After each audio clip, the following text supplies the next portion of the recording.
azken momentuko kontuak egiten ari gera eta laster hasiko gara,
Arratsaldeon, barkatu atzerapena, arrazoi teknikoengatik izan da.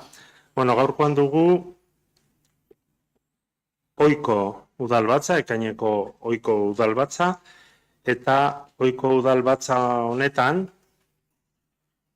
berez joan den ostiralean bidali genuen gai zerrendaz gain, atzoko bozeramale bileran, aurkeztutako zenbait mozio ere sartzea proposatu denez, gure gaurko bigarren pausua izango dugu gai zerrenda eguneratua onartzea. Inon lehenengo pauso modura proposatu behar dizuet, joan den larunbat goizian, Bidasoa ibaian itotako Abderraman Bas pertsona migratzailearen alde eta aurretik Herrilloan galdu diren pertsona migratzailean alde minutu bateko isilunea egitea.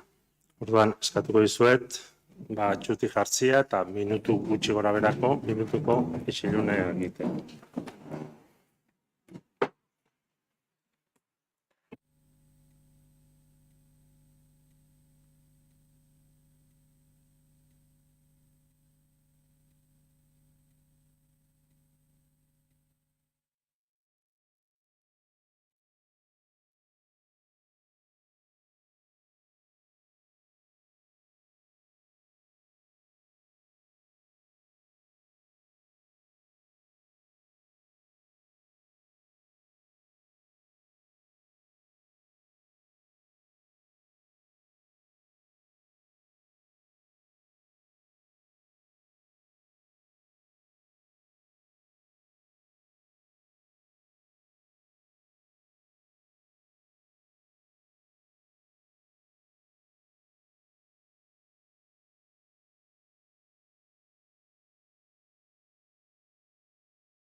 Zaizuen minutua egintzatu. Eskerrik asko.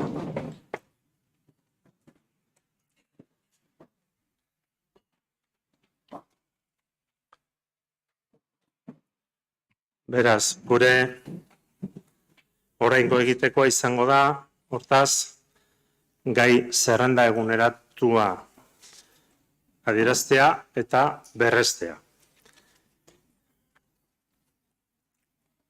Atzoko bozeramale bileran, 4 mozio erregistratuta zeudela adierazi zen, eta beraz, egingo den proposamenaren arabera, 10. puntuaren ondotik, 11. puntua izango da PSE udaltaldeak aurkezturiko mozioa kirol kaietako amarreak arautzeko beharraz, 12. Abotsanitz udaltaldeak aurkezturiko mozioa zerbitzuen kontratazioari buruz, 13.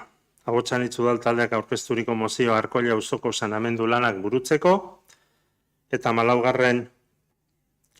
Gaia Abotsanitz udaltaldeak aurkezturiko mozioa etxebizitzak birgaitzeko diru laguntza lerro berria diru laguntza plan estrategikoan sartzeko. Hortaz, gobernu organoen kontrola 15. gaia bihurtuko da, eta erreguta galderak 16. gaia. Orduan, ondo irutzen balin bazaizue, gai zerrenda hori berrestea bozkatuko dugu. Aldeko botoak, hau batez onartua, eta hortaz, horixe izango dugu gaurko gai zerrenda. Badugu, beste aldaketa proposamen bat ere, 9. gaian, ageri den, edo 9. gai modura, ageri den, Abotsanitz eta Etxe Bildu udaltaldeen proposamena udal eraikinak garbitzen dituzten pertsonei buruz hori, proposatzen dizuet lehenengo lantzea. Horrelakoetan, aipatu izan dugun bezala, bai herriko elkarte, eragile edo bestelako interes taldeak haien proposamenez mozioa aurkezten baldin bada, finkatu ohi dugu hasieran, udalbatzaren hasieran egitea, horrela 9. gaia izan beharrean, lehenengo gaia bihurtzen da, eta horretarako egin ohi duguna da, hala, adosten baldin badugu behintzat, eta ados baldin bagaude, bai hitza hartzeko aukera ematen diegu bi ordezkariri, 5 minutuko jarduna egiteko aukera izango dute, guk bitartean udalbatza etentzat emango dugu, eta hitzaldi hori bukatutakoan berriz ekingo diogu udalbatzari eta udaltaldeok gaia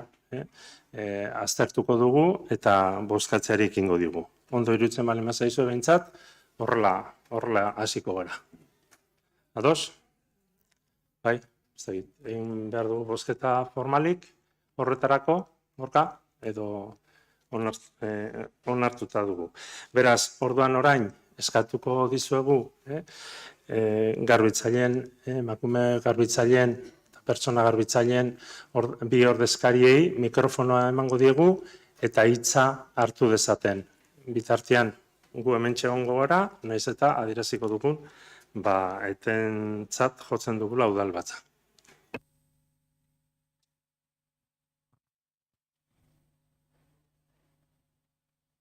Entzuten zait? Bai, ederki. Ea ba. Arratsaldeon.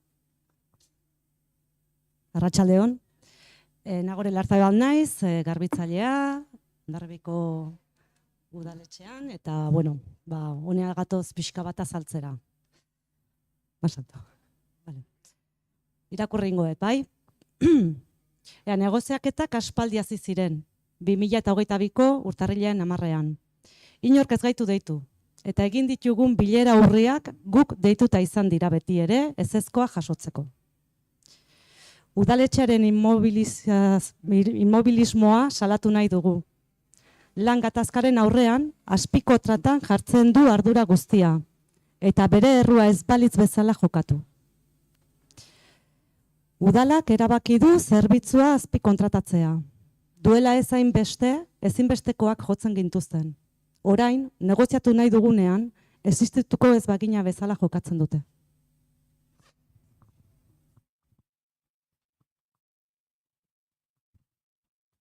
Arratsaldeon, Mertxe naiz. Existimos. Estamos aquí y luchamos por nuestras condiciones dignas. Hemen gaude, gure eskubideen alde borkatzen gara. 100 sinadura jaso ditugu. Herritarrek beren babesa eman digute eta mozioarekin batera erregistratu ditugu sinadura horiek. Mozio honekin bertako gobernuari gure negoziazioen baldintzak eta oinarriak ezarri ditzan eskatzen diogu. Ziniko izango litzateke hau gure langileen subkontratazio arazotzat hartzea. Guk lan baldintza jakin batzuk ditugu eta bertako lantaldeak, udalak antolatzen ditu eta berak dauka giltza gure blokeo egoera hau desblokeatzeko. Eta gainetik ardura kentzen du eta bertako langileak kontratuaren menpe uzten ditu. ISS enpresarekin egiten da kontratua eta bertako baldintza plego bat dago eta bertako plegua aldatu egin daiteke lan baldintza duinak ezartzeko. Zer eskatzen dugu? Bertako soldata arrakala murriztea, gure emakumezko kolektiboak sufritzen duen arrakala hori murriztea, eta bertako egoera hobetzea. Horrez gain, bertako enplegu politikak hobetzea ere, bai, kontratazioa, jarraipena eta bar.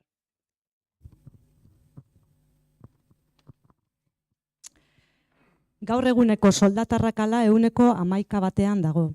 Jada, 38 egun daramatzagu. Eta hilabete amaitzerako 47 egingo ditugu greban. Uztaila eta abuztuan ere greba deialdia egingo dugu eta bizibilizazio kanpaina bat. Eta irailean, aurreik pausurik ezean, greba mugagabea egingo dugu. Ebazten proposamenak. Udalak eta enpresak negoziaketa aurrera eramatea. entregatu genuen plataformaren gainean negoziatzea. Arrakalarik gabeko udaletxe bat izan gaitezen. Zarautz, Oiartzun eta bar moduan. Mila esker, zuen arretarangatik. Eskerrik asko. Orduan orain berriz udalbatzari ekinda, ondo iduritzen balin bazaizue, mozio hau bultzatu duten bi udal taldeen gandik hasiko gara, ondo iduritzen balin bazaizue, eta gero beste aukera hitz egingo dugu. Zuek ikusi, ordena. Bueno, arratsaldeon, poz bada berriro ateak zabalik izatea osoko bilkura hau, eta lehenik eta behin eskerrak eman nahi dizkizuegu, lankide bezala kontsideratzen zaituztegun udal eraikinen garbitzaileei onera etortzeagatik, eta zuen aldarrikapenak Hondarribiko herriaren osoko bilkura honetan aurkezteagatik. Badakigu ez dela erresa. Lankide zarete. Hondarribiko udala zuen lanik gabe ezingo litzateke ireki. Ezinbestekoa dugu udal honetan lanean gabiltzanok gure lanlekuak eta partekatzen ditugun txokoak garbi izatea, gure lana burutu ahal izateko. Alabaina, zuek burutzen duzuten lana azpi kontratatutako zerbitzu bezala kontratatuta dugu. Hondarribiko udalari sarritan eskatzen diogu Ahotsanitz udaltaldetik estrukturalak diren lanpostuak ez azpi kontratatzeko. Izan ere, lan estrukturalei erantzuteko sistema horrek arazoak besterik ez baitigu eragiten. Udal eraikinen garbiketa enpresa bati esleituta izan zaio eta nabarmena den bezala enpresa horrek zerbitzuaren eta pertsonen lan baldintzen gainetik jartzen du bere etekin ekonomikoa. Honela besterik ez da ulertzen lan hitzarmena negoziatu nahi ez izatea. 2008an adostu zenuten azken aldiz lan hitzarmena eta enpresak ez du berritzeko asmorik erakutsi. Soldataren igoera KPI-aren azpitik igotzea nahi dute. Hau da, eros ahalmentasuna galduko zenukete. Jakinarazi diguzute garbiketarako tresnak modu eskasean helarazten zaizkizuela langileei. Lanerako arropa urria eta kalitate baxukoa jasotzen duzutela. Langileen ordezkapenak egiteko lan poltsak ere ezagutzen ez ditugu. Eta horrela jasota dago pleguetan eta lan hitzarmenean. Hondarribiko udalarentzat lan hau burutzen dutenak pertsonak dira, pertsonak zarete. Ia denak emakumezkoak. Zerbitzu publikoarentzat lanean dauden emakumezkoak. Baina lan baldintza duinak aldarrikatzera behartutak zaudetenak. Askotan atxikitzen da udalbatza hau emakumeen egoera hobetzera bideratutako manifestu edo deklarazioetara. Baina errealitatea da Hondarribiko udalak ez duela genero ikuspegia barne hartzen eta ez dela entorno seguru bat sortzen emakume langile guztientzat. Kasua zuek zarete. Gero eta gehiago dira administrazio publikoarentzat lan egiten dituzten azpikontratetan garbiketa bezalako kolektiboak, feminizatuak, lan baldintza duinak eskatzen dituzuenak. Aurrez izan genituen aldarrikapenak etxeko langileenak, gaur egun garbitzaileenak, erresidentzietakoak ere ikusten ditugu beste hainbat administrazio publikoetan. Noiz jarriko ditugu balioan lan erreproduktiboak? Hitzetatik ekintzetara pasatzeko garaia da. Baina bitartean, gaur hemen ditugun langile hauek lan hitzarmena hobetzea eskatzeko grebara bultzatuak izan dira. Inork ez du beraiekin negoziatu nahi izan, eta horrek bultzatu ditu 38 egun jada greban izatera. Eta beraien aldarri entzun gor egin eskero luzerako doa. Eta greba oinarrizko eskubide bada. Hondarribiko udalak urtero goraipatzen du martxoaren 8 emakumeen eskubideen egun bezala. Gaurko egunean, balioan jarri nahi dugu martxoan 8ko aldarrikapenak duela 150 urte inguru duela iturburua. Emakumezko langileek hasitako borrokak ditugu gaur egun aldarrikapen horien oinarri. Greba egin zuten bai. Eta greba egitearen ondorioz jaso zituzten errepresio erantzunak itzelak izan ziren. Baina ez zuten etxi, eta emakume langileek gaurdaino jarraitu behar izan dute gizarte feministaren aldeko aldarriekin eta borrokekin. Gaur hemen. Eta esan beharra dago garai hartatik gaurdaino gizartea aldatu dela. Baina esan beharra dago ere, gaur oraindik greban dauden emakume langile hauek jasaten dituztela beraien aldarrien aurkako erantzunik. Hondarribiko udalak aukera badu gatazka honen konponbidea eragiteko. Geurea dugun zerbitzu bada eta beraz ardura zuzena dugu egoera honetan. Azaldutako guztiagatik eta hemen ditugun langileekiko begiruneagatik, Ahotsanitz udaltaldeak aurkeztu zaigun mozio proposamenaren alde bozkatuko du. Mila esker. Eskerrik asko Igor. Bai, Xabier. Bai, arratsaldean. Eta eskerrik asko hitz emateagatik. Gu printzipioz Igorrek ez dut errepikatuko. EH Bilduren ikuspegia badakigu hiri honetan ez daukagula ez berdintasun teknikaririk, ez berdintasun sailarik, zuen eskakizunak bideratu alizateko, baina etorri zarete udalbatzara guk, bai Ahotsanitz, bai EH Bilduk babestu egiten dugu zuen eskaera, zuek mundu aldatzera bazatozte ere, batez ere etortzen zarete injustizia larria egiten zaizuelako. Guk horregatik babesten dugu eta zuen eskariak udalak eta enpresaren arteko negoziazio bideratzea, bai pentsatzen dugu kasu honetan tokiko gobernuak bitartekari lanak eta bitartekari lana baino nik uste eragile lana egin dezakela gatazka hau bideratu alizateko. Bat gatoz, hitzarmena lortu behar duzuela eta lortuko duzuela seguru gaude, eta baldintza hobeak lortuko dituzuela guztiontzat. Gogoeta bat egin behar da, bai tokiko gobernuaren aldetik olako kasuetan zergatik gertatzen den arrakala. Tamalez, zuek datu bat aipatu egiten duzu 111koa, guk ez dakigu orokorrean Hondarribiko udalean lan egiten dutenen artean zenbatekoa den, seguru nago badagoela alako arrakalarik. Berriz ere aprobetxatu nahi dugu, zuen borroka gure aldarriarekin bat egiteko eskatzeko berdintasun teknikaria eta berdintasun saila hiri honetan. Beharrezkoa delako berdintasuna lortu alizateko. Bien bitartean, gure elkartasuna zuekiko eta jakitea EH Bilduren aldetik izango duzuela lagunak zuen eskaerak udal honetan bideratu alizateko. Beraz, eutxi goieri. Eskerrik asko. Eskerrik asko Xabier.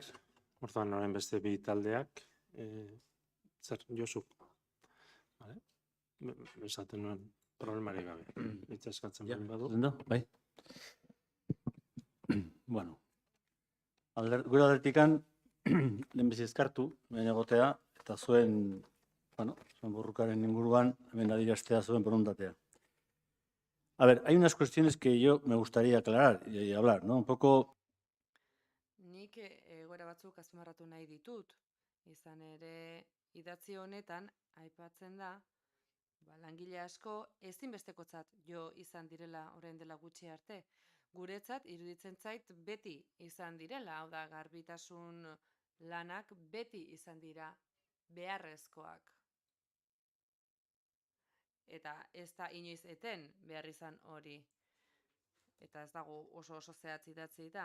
Horrez gain, esaten da hemen lan baldintza duinen alde borrokatzen dugula. Hori inork ez du zalantzan jasten iruditzen zait, martxan jarri den borroka hau, duintasunaren aldeko borroka bat dela, eta beraz, errespetatu beharrekoa. Ni ez naiz gehiago luzatuko, iruditzen zait, auzia nahiko argi dagoela ikusi beharko da zein posizio, zein jarrera hartzen duen talde bakoitzak testu honen aurrean. Nik ulertzen dut, baduzuela hitzarmen bat, eta hitzarmen hori udalitzekin dago. Eta orain KPI-aren gaiarekin gaude. Nik ez dakit 110% arrakala dagoen, baina pentsatzen dugu, bertako langileek eskubide osoa dutela, gutxienez KPI-aren igoera hori eskatzeko. Horrez gain.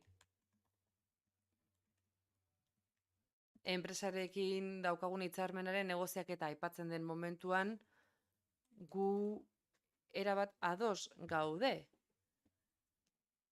Negoziazio hori beharrezkoa da, esfortzua egin behar da, behar den esfortzu osoa egin behar da hori aurrera emateko, ez dakit negoziazio horretan maksimoak, minimoak, epeak zehaztu behar diren, normalean horretan bideratzen dira negoziazioak, baina argi dago, benetan jarrera positiboa dutela negoziatzeko bertako langileak, eta bestetik, elkartasuna dela eta guk aldeko boto emango dugu mozio honi. Orduan orain Juan Mariri emango diot hitza.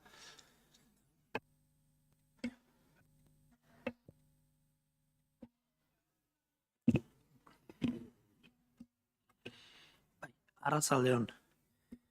Kasu honetan gobernu taldea beti dago prest elkarrizketan aritzeko eta egon daitezkeen arazoak konpontzen laguntzeko. Teknikoki aipatuko dut, aipatu da hemen, bai udal eraikinen langileguak egindako irakurketan, 2021ko uztailak 29ko udalbatzan udaleko eraikinen garbiketa plegu onartu zen, hilabete luzez landu ondoren. Kontratuaren berezko iraupena balio zenbetzia 1.100.000 eurotik pasakoa zen. Kasu hontan, konkurtsora urte bat gehi aukera 5 urte bitarte egiteko zen, eta kontratu balioa urte guzi hauetan 5.600.000 eurotik gorakoa da. Kontratu hau 2021ko abenduan 30an sinatu zuen udalak ISS enpresarekin. Momentuan urte bateko iraupenarekin. Kasu hontan, sinatutako kontratuan 1.171.000 euro ordaindu beharko zaio lanketak egiten ditun bitartean.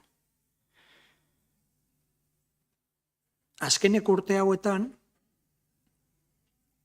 konkurtsora ateratako garbiketa lanak, prezioz bat garbiketa lanak gehitu indira, eraikinak ere noski, eta diruz ere gehitu inda horrekontua. Adibidez, 2015-16tikan orain bitarte, 600.000 eurotikan, 1.000.000 batera, ja pasadaera. Idatziakin, irakurritako idatziakin, ez gaude ados aipatutako inmobilismoarekin. Guk lanean jarraitzen dugu gatazka honi enpresa eta langileen arteko irtenbidea emateko. Noski, ez lehen bakarrik ezinbestekoak zinetela, orain ere, beti, langile guztia bezala. Noski baietz. Badirudi ere, udalak aurten erabaki duela eraikinen garbiketa zerbitzua azpikontratatzea, eta hau ez da horrela. Azkeneko 30 urtetan, 5 enpresa baino gehiago egondu dira. Zenbait langile, batzuek adin gehiago, beste batzuek gaztiagoak, beste batzuek bigarren belaunaldiare bai, udalera ikinen garbiketa lanetan egondu zerate enpresa desberdinekin. Eta denatan, gatazka desberdinen aurrean, lortu da konponbide aurkitu da azkenian. Ebazpen promosamenari buruz, udalak eta enpresak negoziaketa aurrera eramatea, udalak alden artean elkarrizketa sustatzeko asmoz, bai ISS gerentziarekin, enpresarekin deituta, azkeneko astian bilerakin dira, baita ere alde sozialari azkeneko bilera ekainean 15ean egintzen aurretik azken hilabete hauetan ere zenbait bilera egin dira, entzuteko bakoitzak aipatu bihartzuna, eta bi aldei eskatu zaio, negoziatu gabe zegon 2011-tik negoziatu gabe zegon hitzarmen kolektiboaren negoziazioari ekiteko. Jakin badakigu, langileen ordezkariak negoziazioari ekiteko diotela, behintzat hola jaso dut, prekon datorren astian bilera deituta dago. Gobernu taldea prest dago, beti bezala, bai langileen ordezkariekin biltzeko eta baita ere orain arte egiten dugun bezala enpresa arduradunekin.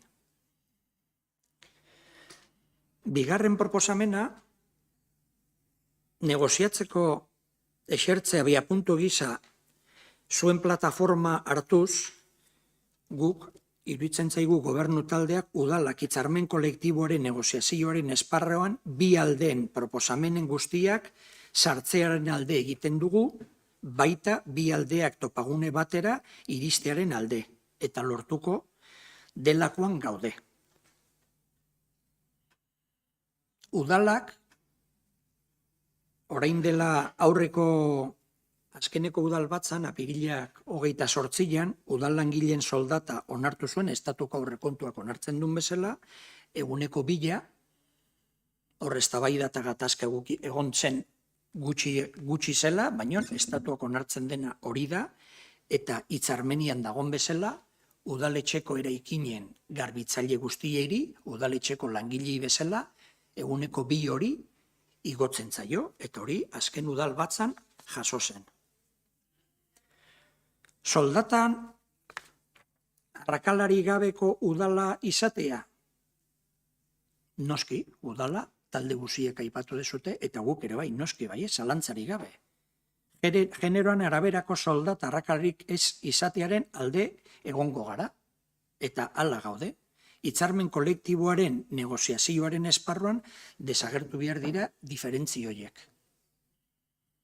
Berriro diot, udala beti prest dago elkarrizketan aritzeko eta egon daitezken arazoak konpontzen laguntzeko. Guk langileen eta enpresan arte negoziatzen dutena prest gaude entzuteko eta aztertzeko.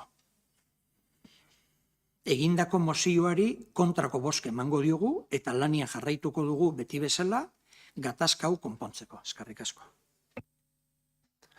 Eskerrik asko. Eta orduan orain bozkatzeari ekingo diogu. Egin den mozioaren alde, kontra, ez da onartu.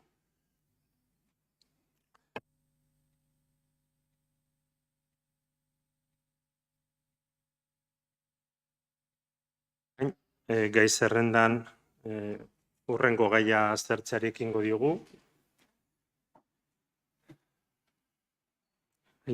Gero arte.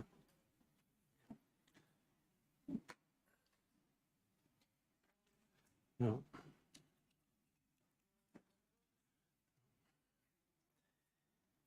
2021ko eragozpen txostenaren berri ematia. Orduan aurkezpen bat egingo dut, gero ondo iruditzen baldin bazaizue taldek izango duzia aukera interbentzioak egiteko eta berri ematea denez hortan geldituko gara. Eragozpen txostena normalian uztailean, kasu honetan, ekainean jaso dugu eta zergatik ematen da txosten honen berri. Barne kontrolaren araubideari jarraituz, kontu hartzaileak, agertutako eragozpenen aurka udal lehendakariak emandako ebazpenei buruzko urteko txostena egin izan du. 2021ko kontu orokorra udal batzak onartzeko ekartzen denean, kontu hartzaileak aurkeztu behar dio udal batzari. Eta udal batza informatuta gero, urtero, bidali ohi dio kontu hartzaileak herri kontuen Euskal Epaitegiari. Zer aztertzen da Bain zuzen, eduki 2021an eduki ekonomikoa duten ekintzak eskumena duen organoak onartu eta kontrahartzailearen irizpidetatik aldendu direnak. Ez du jarduketen egokitasun eta komenigarritasuna aztertzen. Eta nik uste dut esan daitekela udal funtzionamenduaren gardentasunaren erakusle dela. Edukiaz labur hitz egingo dut, baina bai puntu batzuk aipatu nahi nituzkela. Lehenengoa da, hain zuzen ere, kontu hartzailetzatik egindako 28 eragozpen txosteni, alkate dekretu bidez emandako ebazpenak jasota daude txostenean. Dekretu guztiotan, banan, jasota dago eraberian departamentuetako teknikariek idatzitako txostena egiaztatutako gastuak direla esaten dutenak. Tanik, azaleko irakurketa azkar batean, zenbait puntu nabarmendu nahi nituzke eraberian. Txostenetan, askotan agertu da etxez-etxeko laguntza eta lorazaintza zerbitzuak. 2021an zehar horrela agertu dire. Minon, esan beharra dut eta xehetasunetan sartu gabe, dabeneko lizitatuak ditugula. Ez dire ugariak, minon bai, kontuan hartzekoak, zenbait kirol elkarteri emandako diru laguntzei buruz ageri direnetan, gure ustez, arazo orokorrago bat dagoela oinarrian. Eta arazo orokor hori identifikatzeko guri iruditzen zaigu, zenbateraino profesionalizatu behar luketen kirol elkartean bere jardunean dagola. Garbi dago, ez dela oraingo gaia. Garbi dago, gai mardula dela. Eta garbi dago eraberian, ikuspuntu desberdinak daudela, udaletxeetan gai horri nola erantzun behar zaion finkatzeko orduan. Eta gurean, udal teknikariek ikuspuntu bat dute, eta gure ebazpenak estatoz bat horrekin. Prozedurari dagokionez bi ohar egin nahi nituzke. Bat, zuzenketan neurria jasotzen dituen ekintza plana onartu eta horren berri eman diogu udalbatzari 2022ko otsailean. Ezkioztik ari gera hobetzeko prozesuan. Eta horrekin batera, 2022ko kontratazio plana dekretu bidez onartu dugu urteko lehentasunak argi finkatzeko. Txostenaren edukiarekin, ez du zer ikusi zuzena, minon bai gogorarazi nahi nuke, gure plantilla organikoan kontratazio departamentua txartatu eta dagozkion lanpostu ez hornitu dugula, gure ustez, prozesua hobetzeko. Eta horixe, uste dut esan daitekela labur bilduta gai honen berri emateko gure ikuspuntutik. Orain, beste taldeek hitzartu nahi balin badute, bai? Bai, mila esker. Bueno, urteroko kontua. Azken finean, hemen alkate jaunak aditzera ekarri du,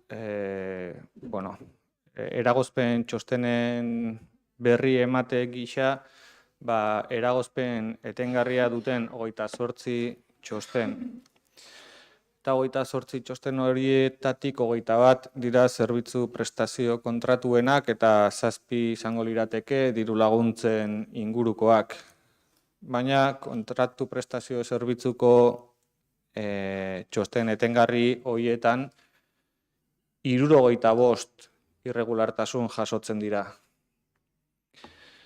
Izan ere, txosten bakoitzak irregulartasun bat baino gehiago jasotzen du. Eta denak dira kontratu prestazio legeak edo, sektore publikoko kontratu prestazio legeak urratzen dituela jardundako prozedurak. Ondoren, ahotsa taldeak aurkeztu duenez mozio bat gai honen inguruan zehaztuko ditugu zeintzuk diren horietako batzuk, izan ere, jaso dugun informazioan, ez da tozkigu ez zeinek eta ez nola alkateak aipatu du zerbitzu batzuk, baina hemen ez dakigu ez zeintzuk eta ez nola eman diren irregulartasun horiek.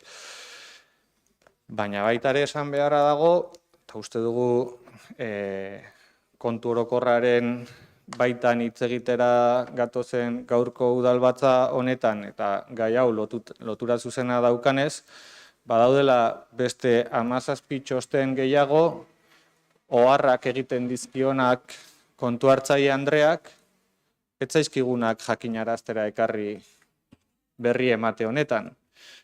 Eta beste 17, gutxienez 17 detektatu ditudanak nik, ez daukat txostena udalbatza honetarako, baina detektatu ditut gutxienez 17 txosten eta txostenen ondoren dekretu gehiago, nolabait, hainbat zerbitzu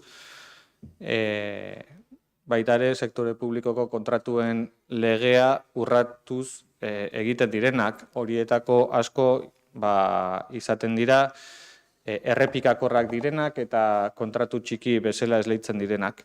Eta gogora ekarri nahiko nuke, Lehiaren Euskal Agentziak berriki publikatu zuen txosten hura, non esaten zen Hondarribiko udalean zenbait zerbitzu azpikontratatzeaz aparte, zatikatu egiten diren kontratuen legeak ezartzen dituen baldintzak ez betetzeko. Eta hori larria da ere, eta horrela aditzera eman beharra dagoela iruditzen zaigu. Bai esan nahi dugu, aurreko urteetatik aldaketa bat nabaria dela, onurarako pentsatzen dut, zeren deigarria intzaigu beste urteetan jasotzen zela txosten honetan langile kontratazioen inguruan ematen ziren irregulartasunak,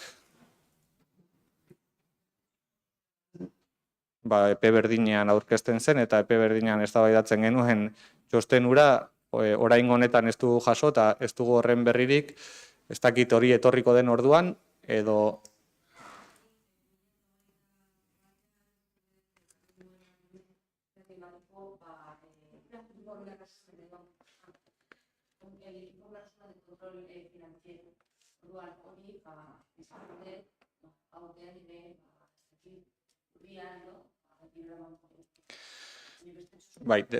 deigarria egiten zitzaigun, harritzen zitzaigun, baina deigarria zenez, berri on bezala jasotzeko aipamen egin nahi genuen, baina etorriko balima da urria aldera, pentsatzen dut lehengo lepotik burua izango duela txosten horrek ere informazioa, eta orduan zoriontzea nolabait kenduko dugu gure interbentzio honetatik. Ondoren hori mozioan adierazi dudan bezala, zuzenketa, hauen inguruko zuzenketa eskatzea besterik ez dagokigunez, jakinaren gain, informazioa zabaldu beharra badagoela beste txosten horietara, eta, jarduteko badagola arrazoi nahiko. Mila esker. Eskerrik asko, beste interbentziorik, ez? Orduan, berri emango dugu lehenengo puntu.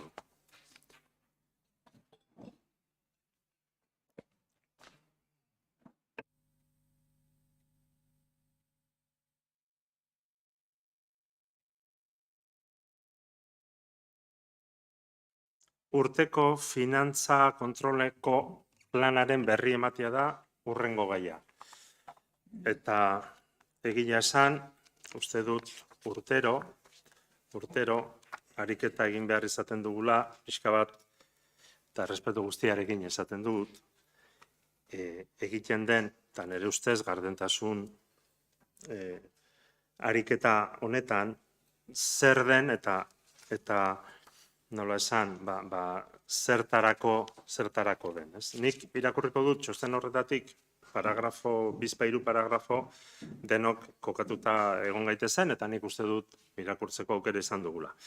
Berez, 32/2018 foru dekretuaren 31. artikuluak finkatua du, organo kontu hartzaileak kontrol finantzarioko urteko plan bat prestatu beharko du ekitaldian egin beharreko kontrol iraunkorreko eta auditoretza publikoko jardueketak jasoko dituena.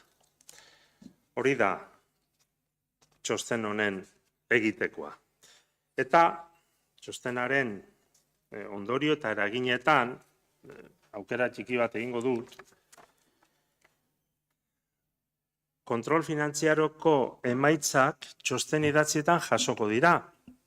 Eta haien berri emango zaie dagozkien erakundei, alkateari eta udalbatzari gai zerrendan puntu independente gisa sartuko direlarik aztertu izan daitezen. Zehazki, udal kontu hartzailetzak, urtero eta kontu orokorraren onarpena dela eta barne kontroleko emaitzen txosten laburtzaile egingo du osoko bilkurara bidaliko dena. Eta gero aipatzen da, toki entitateko lehendakariak ekintza plan bat formalizatuko duela eta zer agertuko den eta hartu beharreko neurrien eta plantamendu egiten da. Orduan, uste dut horren berri ematea denez, ez dakit norbaitek baduen gairen bat, galdetzeko, bere interbentzioan, edo ez. Galdera bat bakarrik. Gardentasun saiakera bat dela aipatu du alkate jaunaia lehenengo puntuan eta bigarren puntuan, eta galdera erresa da. Gardentasun saiakera hori borondatezkoa da edo ulertzen dugu guk legez behartutako jarduketa bat dela.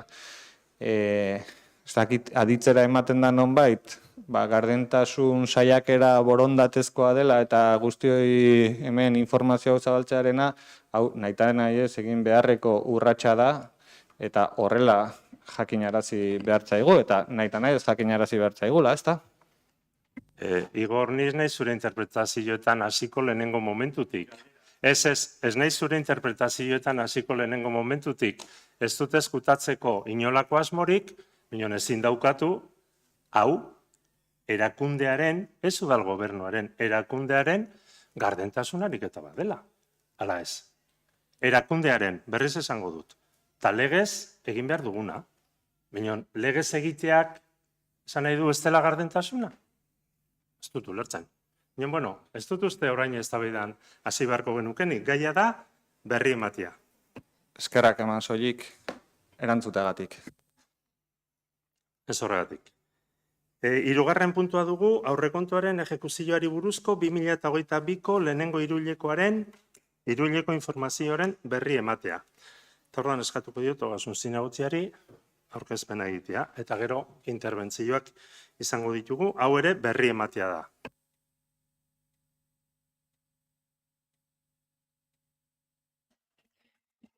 Bai, eskerrik asko.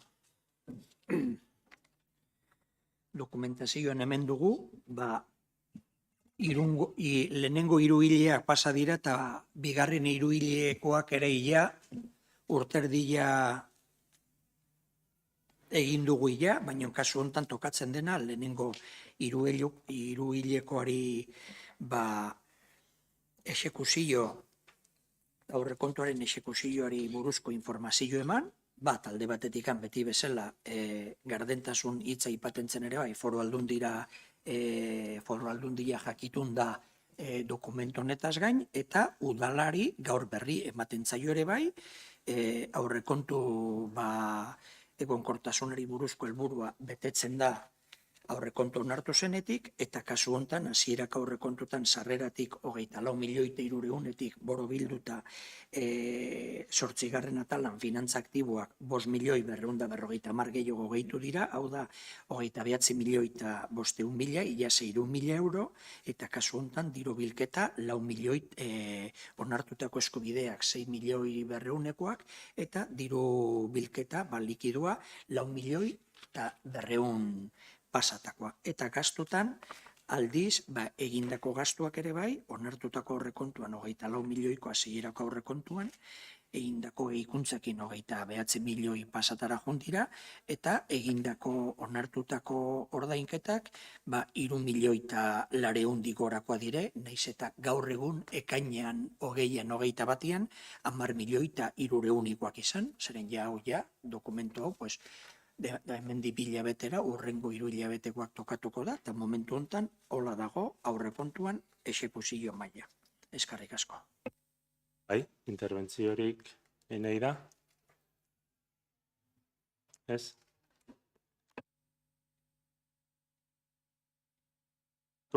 Orain, urrengo gai hartuko dugu, eta urrengo gaia da, Ogasun Ondare eta Kontuetarako batzorde berezitik, datorkigun,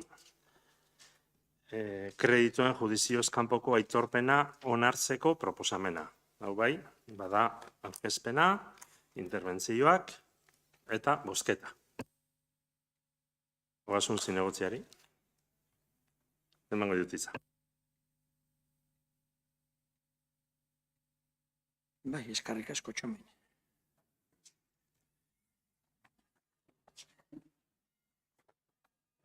Hemen argi dugu alde batetik dokumentazio hemen espedientian agertzen da bai teknikarien txostena, bai eranskinak, udal kontu hartzaile eta udal idazkari jaunaren txostenak, alkatiaren proposamena eta ogasun batzordean ekaina 2an egindako batzordearen diktamena.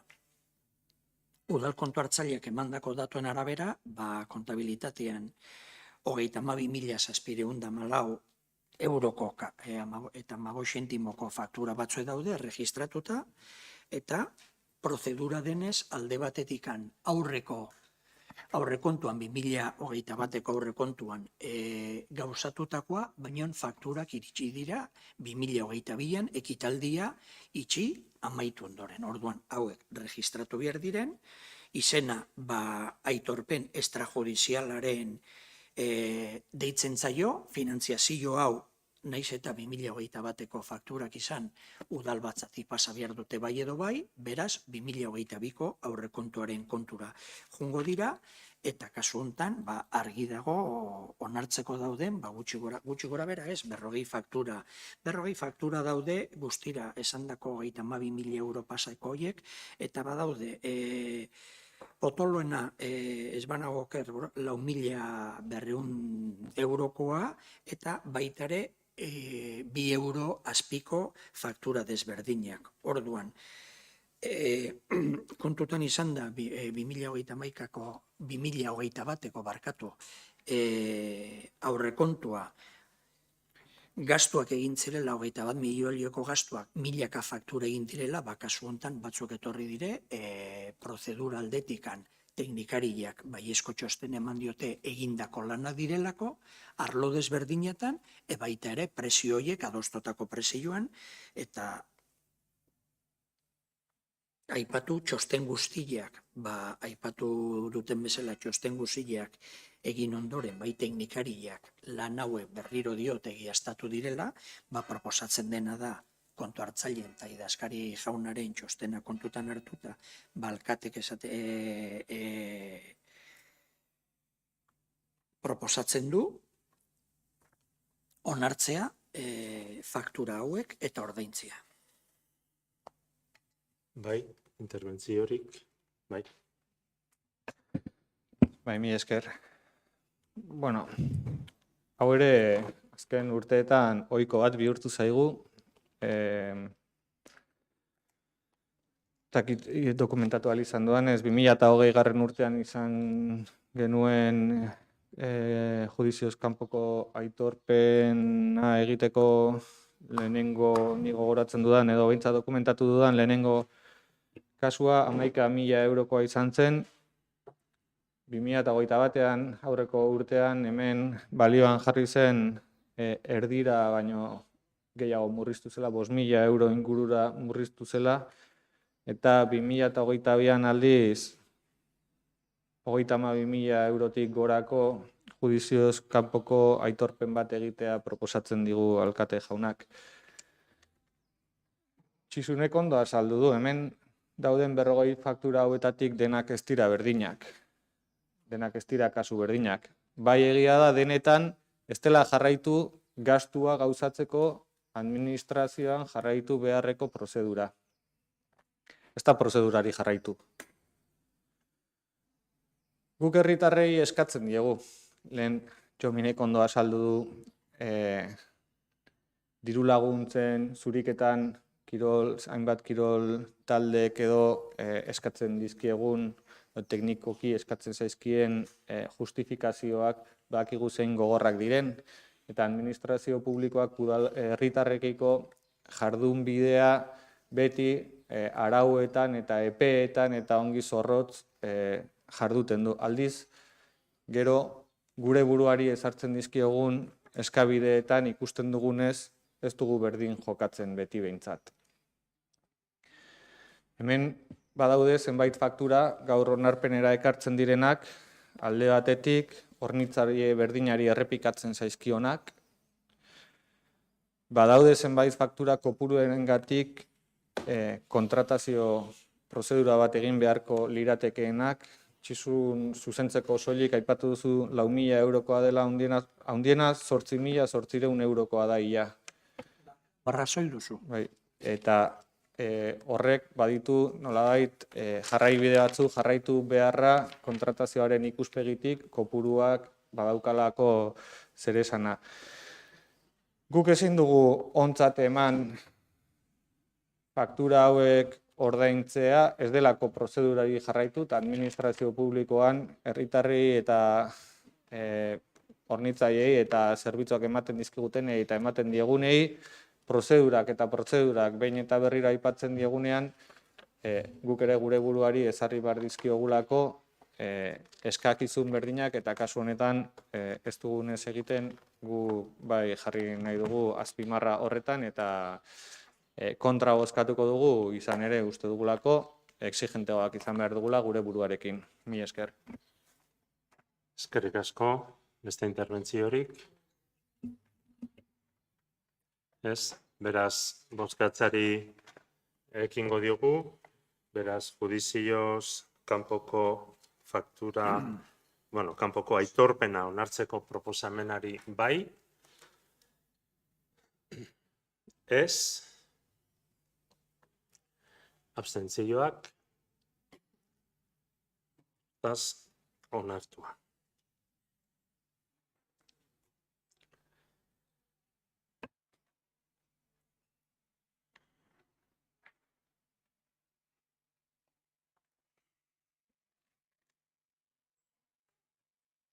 Hurrengo gaia 2021ko kontu orokorra onartzeko proposamena da, eta orain arte aipatu duan bezala, kontu orokorra onartzeko proposamen honetan, ogasun zinegotziari eskatuko diot aurkezpena egitea, eta gero izango dugu udal taldek honi buruz hitz egiteko aukera, eta bozkatzearekin diogu azkenik.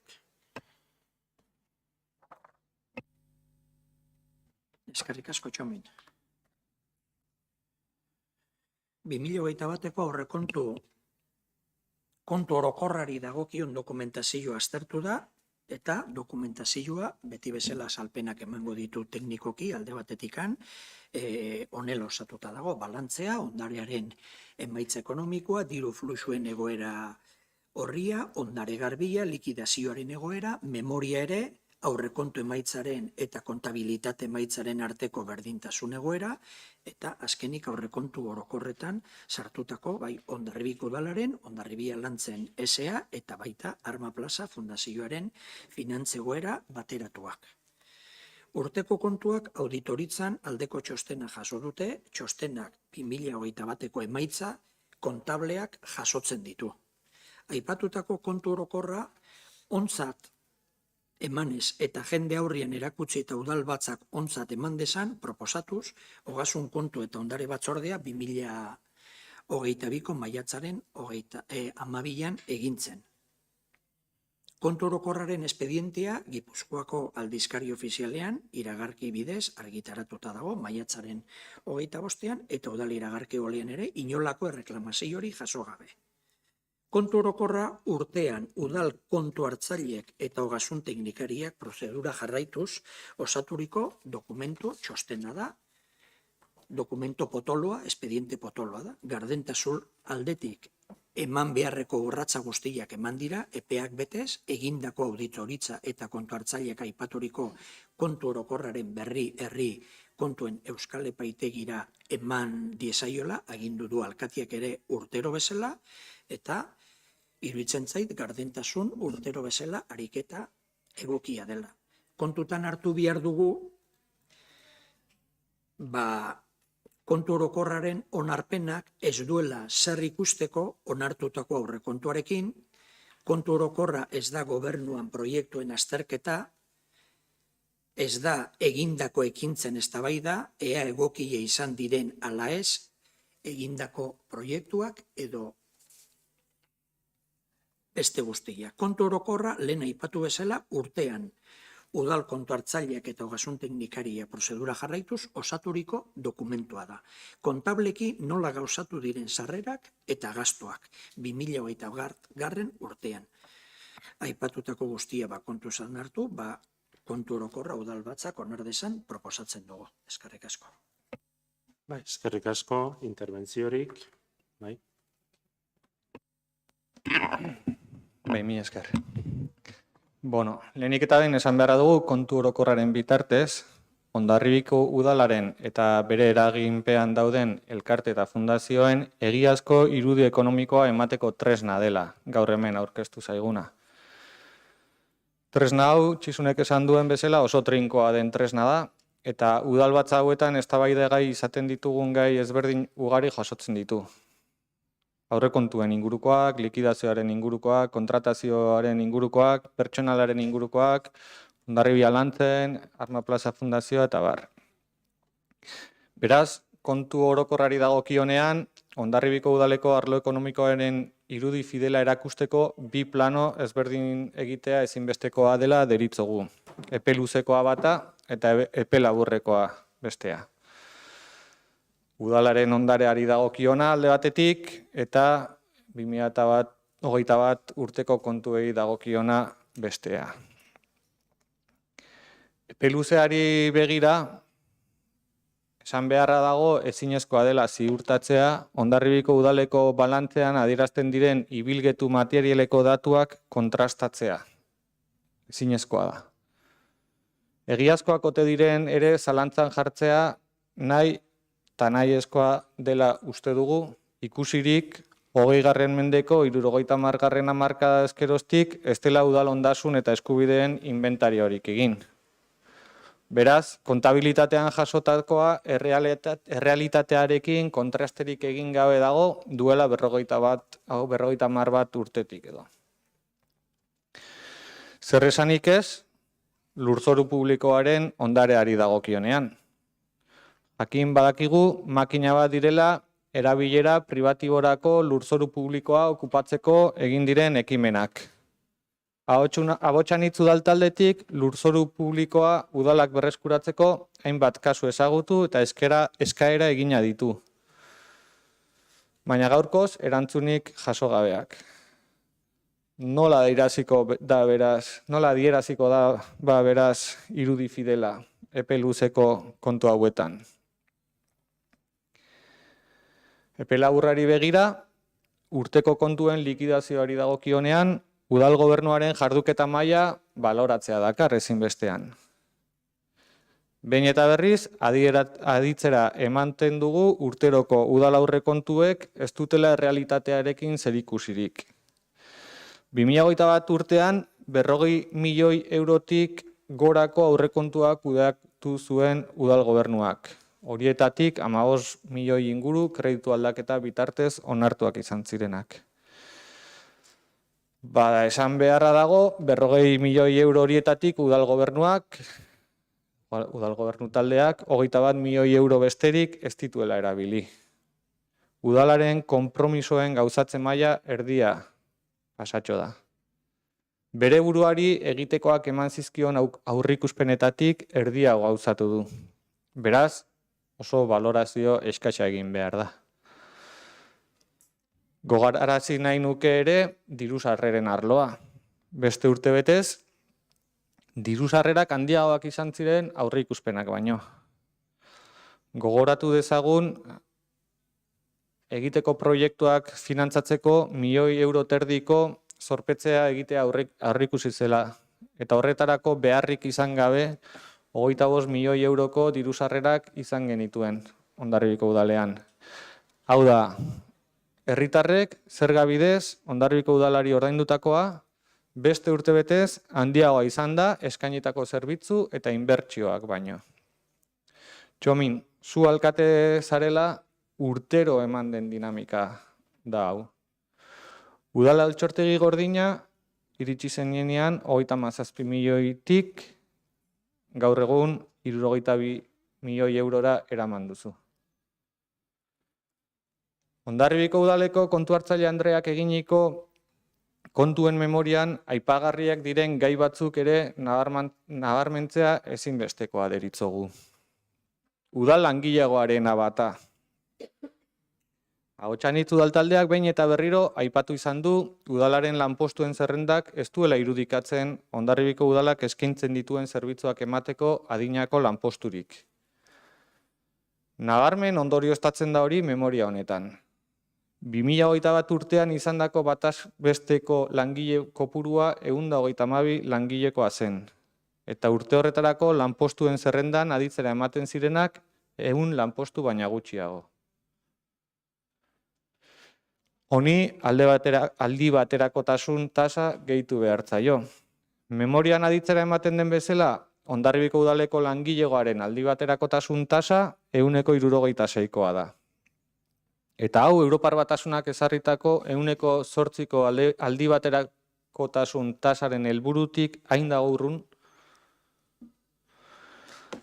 Eta langilegoaren inguruan amaitzeko aipatu nahi nuke EAEko 15.000 eta 20.000 biztanleen arteko herrietan bataz beste 150 langile inguruko plantillez osatutako lantaldeak dituztela. Beraz, oraindik ere urrun xamar dago Hondarribiko udala langile talde egoki bat izateaz. Memorian aipagarria den beste puntu bat zerbitzu prestazio kontratuena da. Gaur horren inguruan jarduten jarraituko dugu, eta iruditzen zaigu memorian oso nabarmen agertzen den taula bat badagola.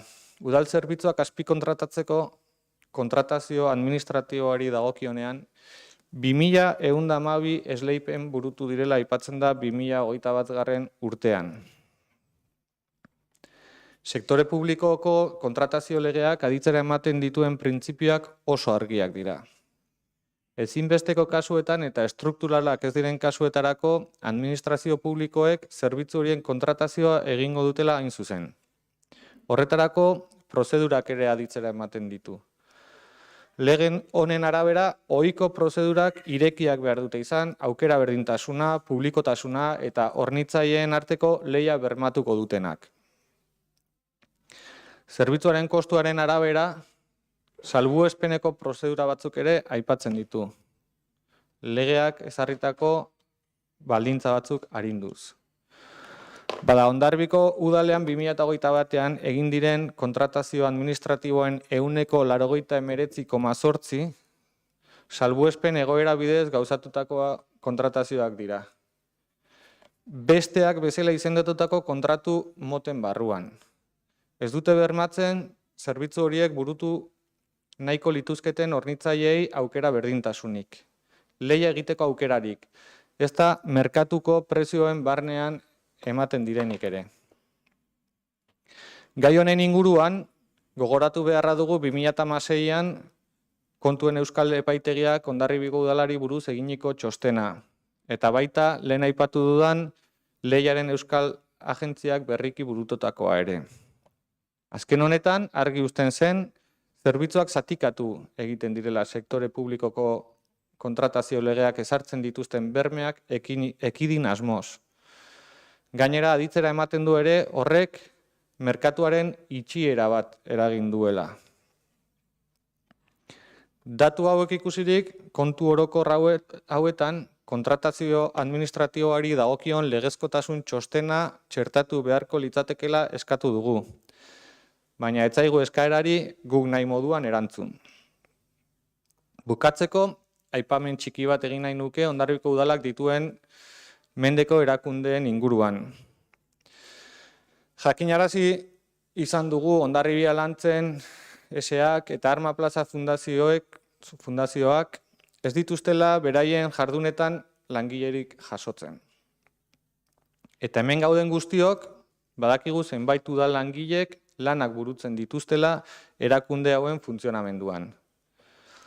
2021ko bileretan parte hartu duten langileak izanik, erakunde hauen eta Hondarribiko udalaren artean hitzarmen bat jaso beharko litzateke.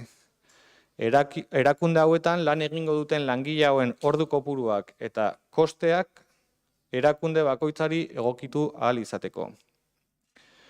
Honela gauzatu beharko litzateke ere, udalaren eta elkarte hauen irudi fidela erakutsi nahi izango balitz. Ez gaude ados beraz, Hondarribiko udalaren kontu orokorrak egokiak direla esaterako garaian. Gabezia nabarmenak dituelako, aurrez aditzera emandako arrazoi guztiengatik. Beraz, Ahotsan Hitz udal taldeak kontrako bozka emango dio. Mila esker. Eskerrik asko Igor, beste interbentziorik. Bai. Bueno, por nuestra parte, a ver.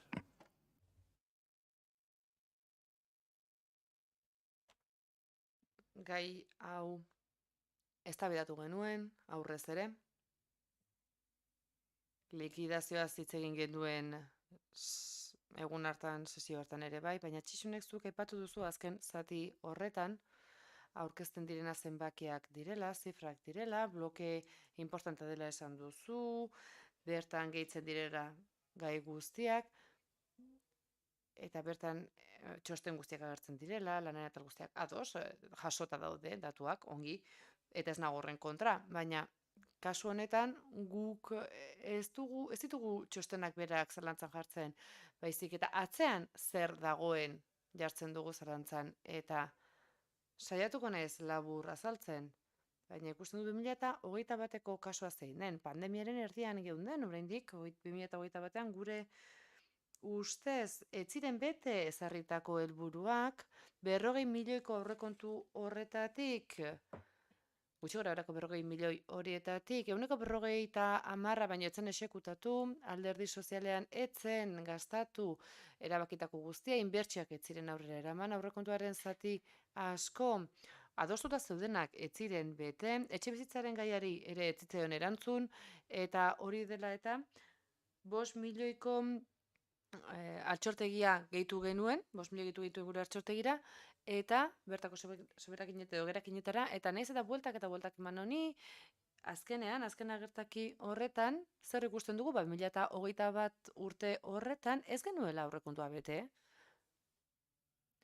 Eta kontu ez da, hemen planteatu behar dugula, bai, txostenak ondo egin ditugula, bai, ados, hori badakigu txostenak ondo idatzita daude, eta ez dago inorako zalantzarik, baina eztabaidatu behar dugu, ea, 21eko aurrekontu horiek asebete duten hiritarrei prometitu geniena, edo esan geniena, eta ez da betetzen beraz, gu kontrako bozka emango dugu.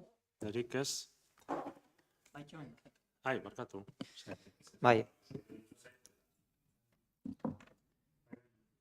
Bai, ez gehiagorik ez du gehituko, soilik esatea, hori, guk ere ezin dugula alde bozkatu, eta uste dugula iristen ari dela momentua aurrekontuen inguruan edo bueno, egiten direnean horrelako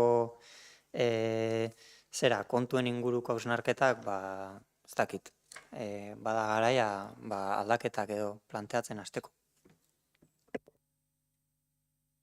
Eskerrik asko. Orduan, 2021ko kontu orokorra onartzeko proposamenari bai, ez, beraz, onartua.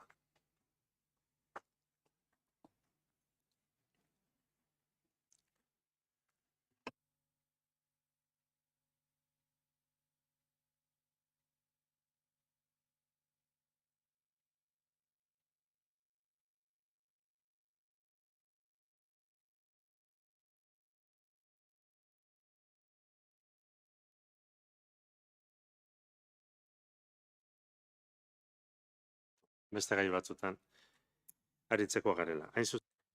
pasamos a otro bloque. Pasamos ahora a la Comisión Ciudadanos, donde tenemos 2 puntos a tratar. El primero, punto número 6, la propuesta de denominación Bienvenida Emasa versus Perregui, Plaza al Callejero. Cedo la palabra a Gazzone para exponer el punto. Luego tendremos turno para intervenciones y la votación. Muy bien, buenas tardes, muchas gracias. El año pasado, la asociación MEKI decidió abrir un proyecto para ampliar las calles con denominación de mujer, de nombre de mujer, y propusieron 7 plazas. A día de hoy tenemos una plaza, una propuesta establecida según los objetivos y actuaciones en el plan de igualdad junto con MEKI. Teníamos 7 plazas sin nombre que hemos decidido denominar mediante nombres generales y nombres propios. Queremos feminizar. Egindako lanari balioa emateko. Emakumeak paper garrantzitsua nabarmentzeko. Gaur izendatzaren aldetikan azkeneko proposamena daukagu. Beste 6 izendatuta daude. Eta gaurkarekin izendatzaren aldetikan bukatuko genuke. Kasu hontan, San Pedro eta Santiago kaleen artean dagoen plaza proposatzen da Bienvenida Emazabel Susperregi plaza izendatzeko proposamena. Bienvenida 1910ean jaio zen. 13 anai arrebetan 8. izanik, 2 neska bakarrik. Bienvenidak 9 seme-alaba izan zituen, emakume langile, alaia eta xumea izan zen. Nortasun handiko portuko emakumea. Bere bokazioa bestekin batez ere aurrekin alaitasuna partekatzea. Bere irifarrea Espainetan, azpegi gogorrakoa izan arren, ahots indartsukoa eta gorputz sendokoa. Oso emakume berezia eta polifazitikoa izan zen. Auzoari ez duki lotuta egon zen urte askotan. Zehar jaien arima izan baizen, jakina bizilagunen laguntzarekin, baina bera zen gauzak eramaten zituenak. Ospakizunak antolatzeaz arduratzen zen, baita laguntzak, diru laguntzak, eta jokoen antolaketarekin zirikusiaren guztia bilakatzeaz ere. Bere eginkizunen artean, besteak beste, hauek ere egiten zituen.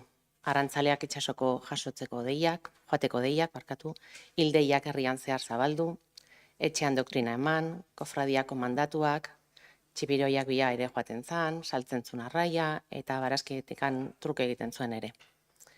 Badira emakumeak garai horretan gizarteak ezarritako mugak hausten zituenak. Kasu honetan bezala, emakume bereziak, bakarrak, komunitatean egin zuten lanengatik gogoratzen direnak, aitortuak eta horregatik dira aipagarriak. Haientzat errekonozimentua da. MEKI elkartearekin adostua, baita Santa Maria Madalenaren jai batzordearekin eta Santa Maria Madalenako bizilagun batzuekin adostuta, bozketara erakartzen dugu.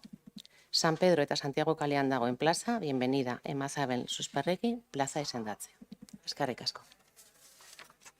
Eskerrik asko Gazzone, interbentziorik, egin nahi da, bai. Ez ditu. Bai, arratsaldeon, eskerrik asko.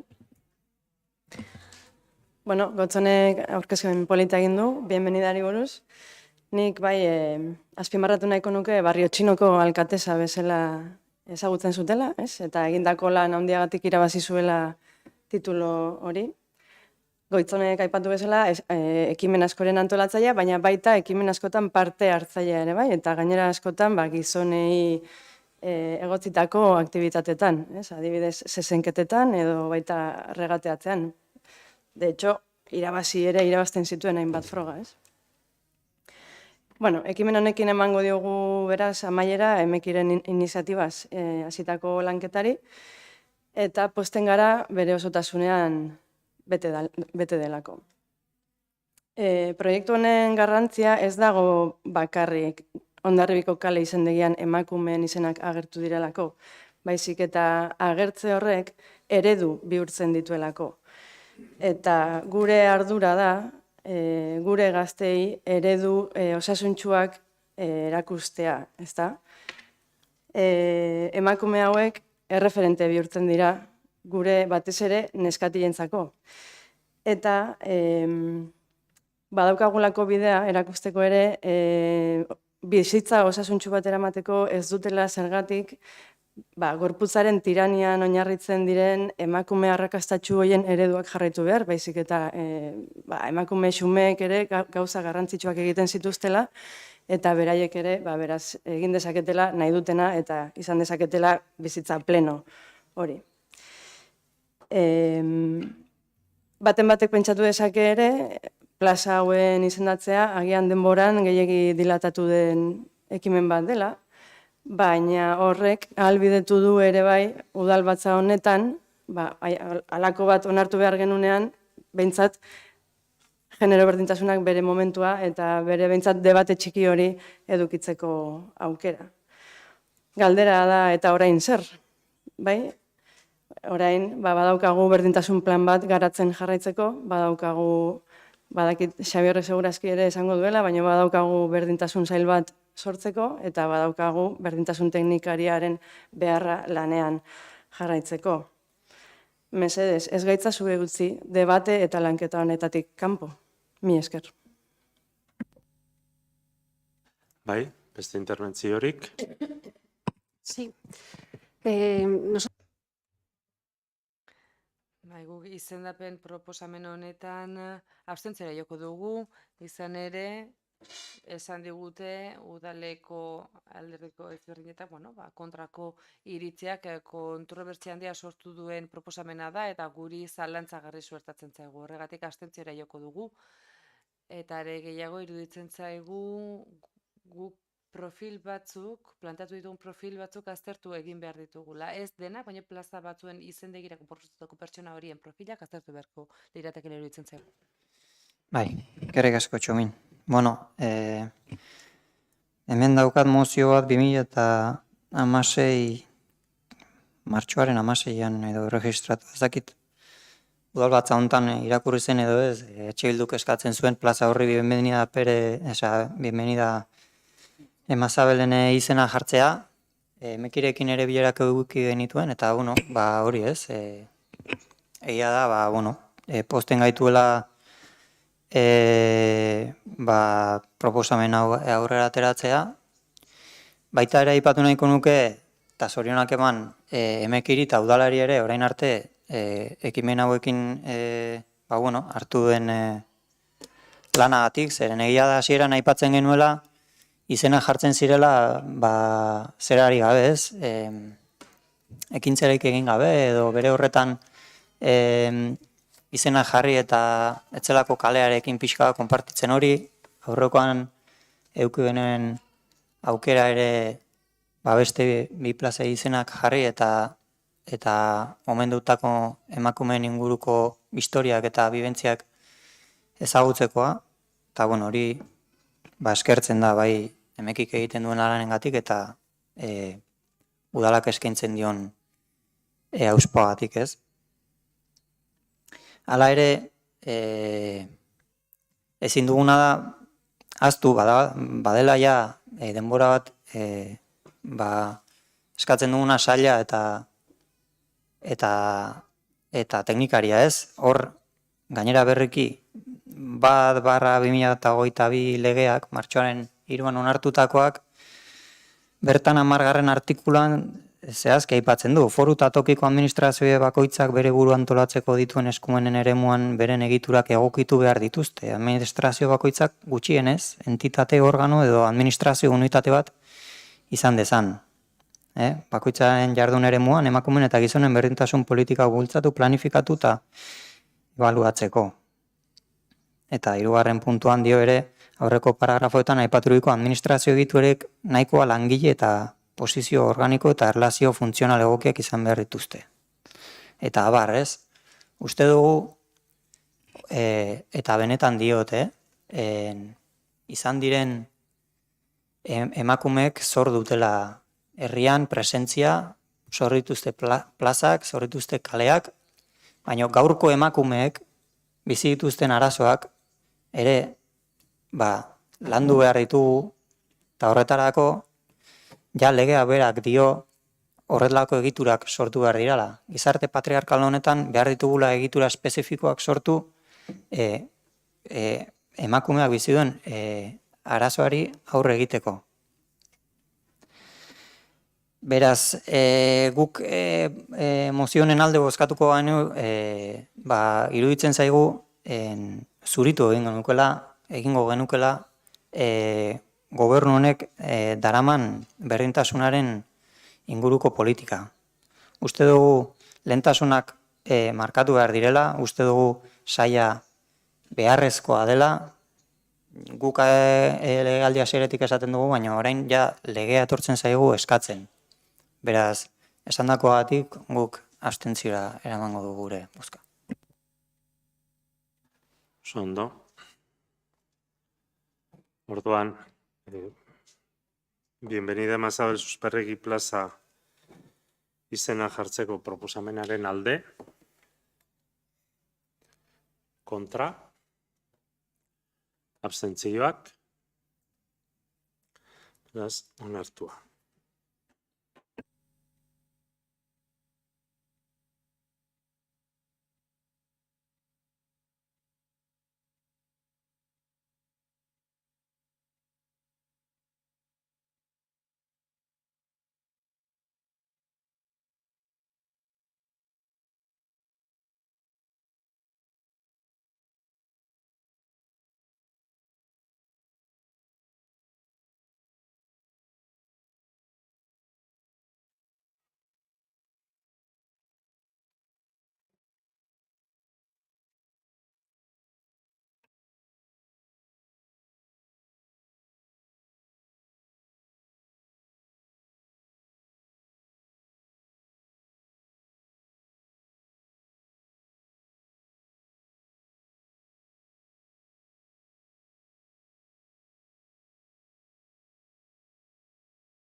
Denbora pixkat ematen eritzen jendea isita jartzeko. Etxez etxeko laguntza zerbitzu kontratua luzatzeko proposamena da, orain bai gainera ekartzen dena. Eta orduan, gotzoneri emango diotitza gaia aurkezteko, interbentzioak eta bozkatzeari egiteko ondoren. Bai, eskerrik asko Txomin. Pizka bat gogorarazten nahi dut, etxez-etxeko laguntza zerbitzua, gizarte zerbitzuan sistema publiko gizarte zerbitzu orokorrek ematen dituzten laguntzak direla. Etxean alik eta denbora gehien bizitzen jarrai dezaten laguntzen dute. Eta eguneroko jardueretan, entzuta zait, bere kabuz moldatzeko zailtasunak dituzten pertsonei arreta ematea du helburu. Gobernu taldeak zerbitzunen aldeko apostua egin du.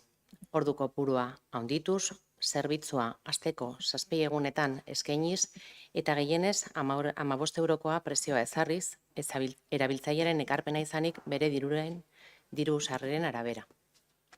Joan den urtean lizitatu zen zerbitzua, eta zaintzen enpresari esleitu zitzaion.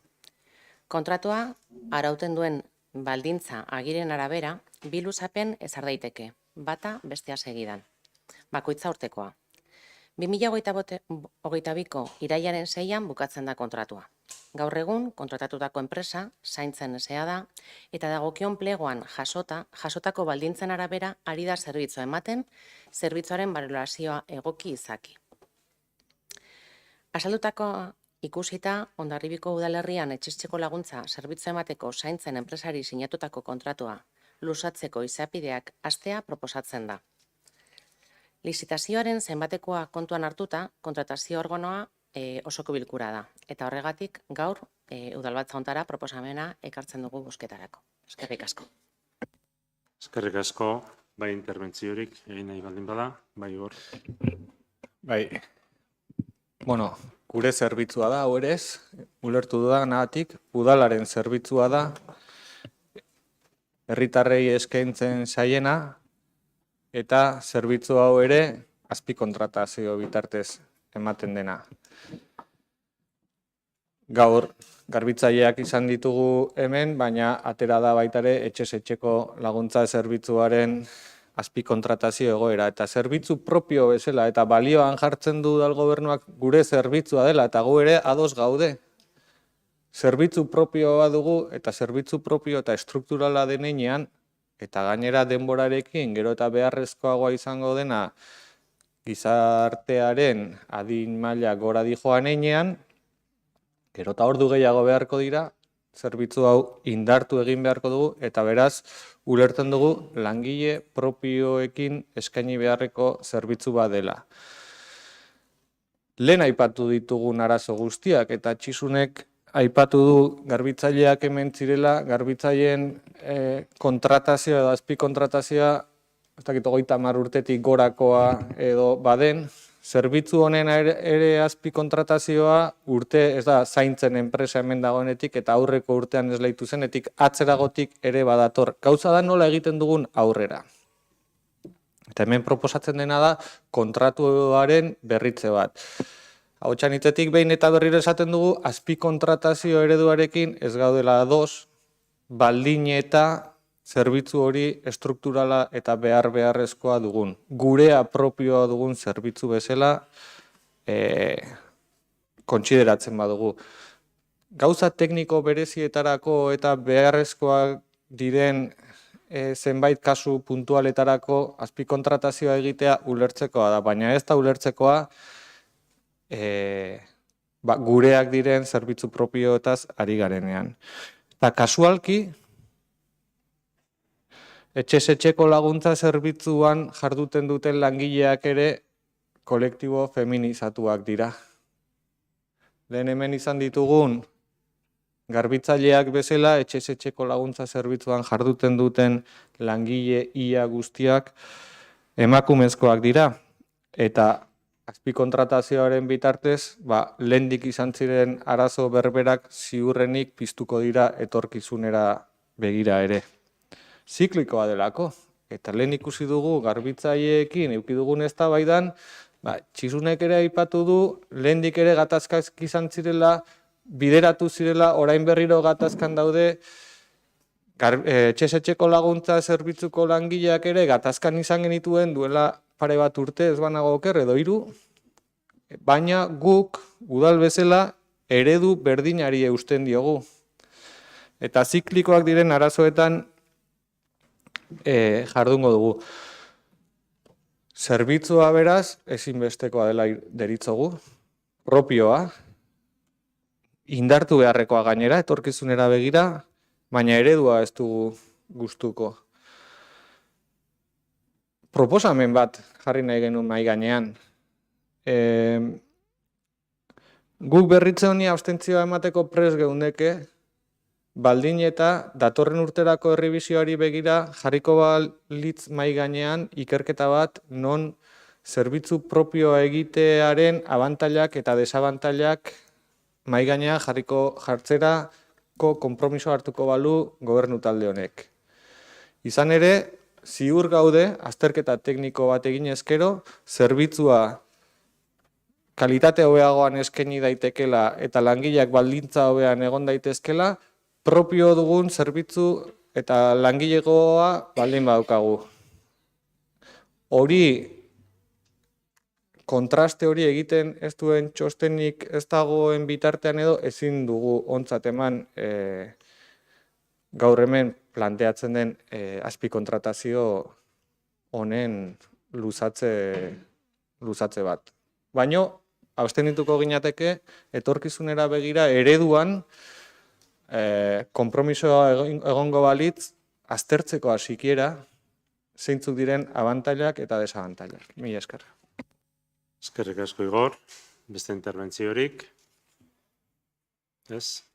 Sí. No, nosotros vamos a votar a favor. Guk aldeko botoa emango dugu, badakigu azpi kontratatutako zerbitzua dela, gizarte zerbitzuetako teknikariak adierazi digunez, asteko egun gehiagotan ematen da zerbitzua, 7 egunetan, eta zehaztutako tarifak ere altuagoak dira, beraz, baiezko botoa emango dugu.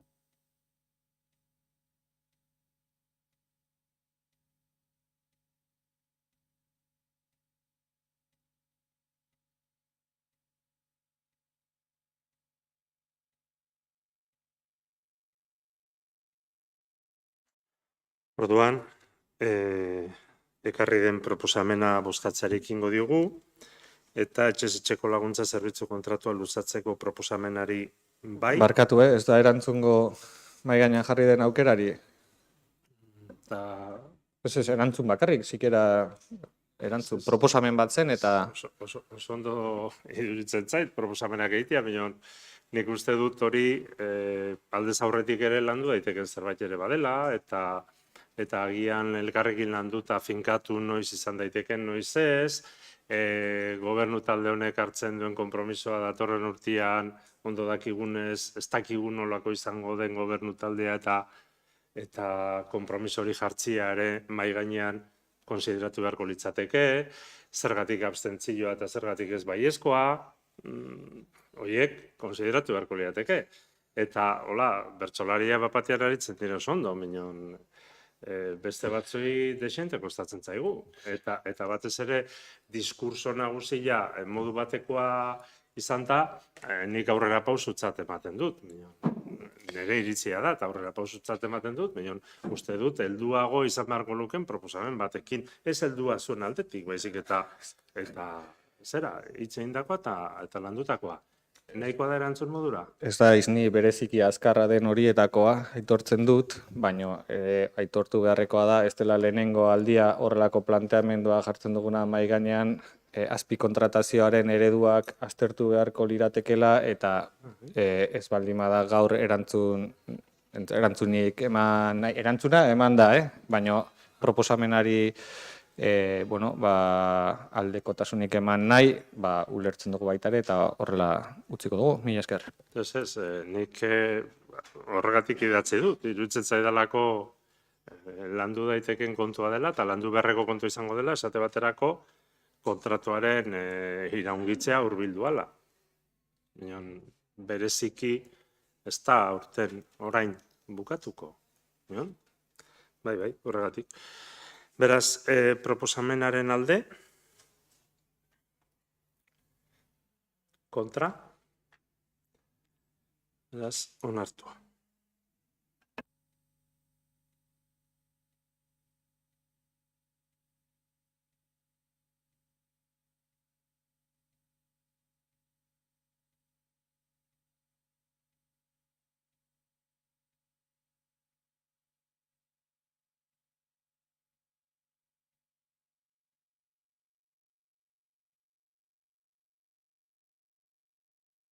Udalerria batzordean landutako gaia dakargu oraingoan, Talaia ikastetxeko obrak direla eta eraikuntza, instalazio eta obren gaineko zergaren 185ko obaria aplikatzeko interes orokorreko obra aitortzeko proposamena. Eta hezkuntza zinegotziari emango diot hitza azaltzeko. Mesedez.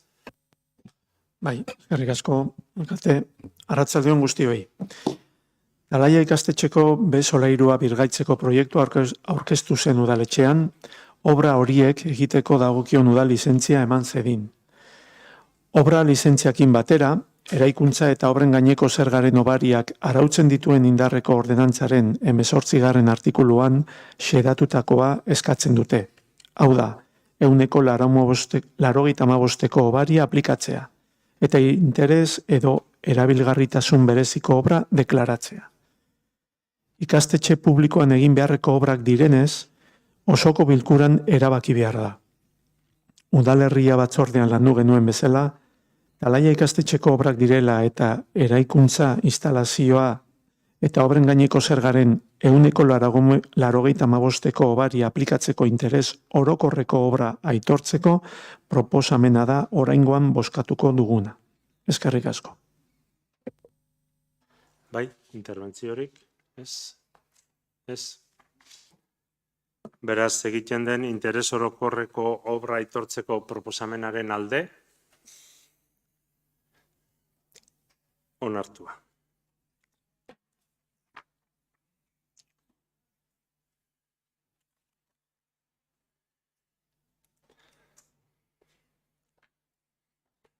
Orain, gure gai zerrendan proposamenen sailean jarriak genitunak ditugu aztergai, nolabait esateko orden aldatu dugu eta beraz orain bigarrenari ekin behar diogu, eta hain zuzen ere da EH Bildu udal taldeak aurkezturiko mozioa herrietako osakidetzaren osasunetxeak itxitzearen aurka eta osasun sistema publikoa indartzeari buruz. Zuena da hitza. Eskerrik asko. Zapen askorik ez dugu eman behar, ze puri-purian dago edabidetan egun hauetan zer gertatzen den auzi honetan, ezta? Mozioan bertan esaten dugu, osasun sistema publikoan Osakidetzan gertatzen ari dena ez da berria. Eta azken urteotan Jaurlaritzak hartutako erabakien ondorioa da.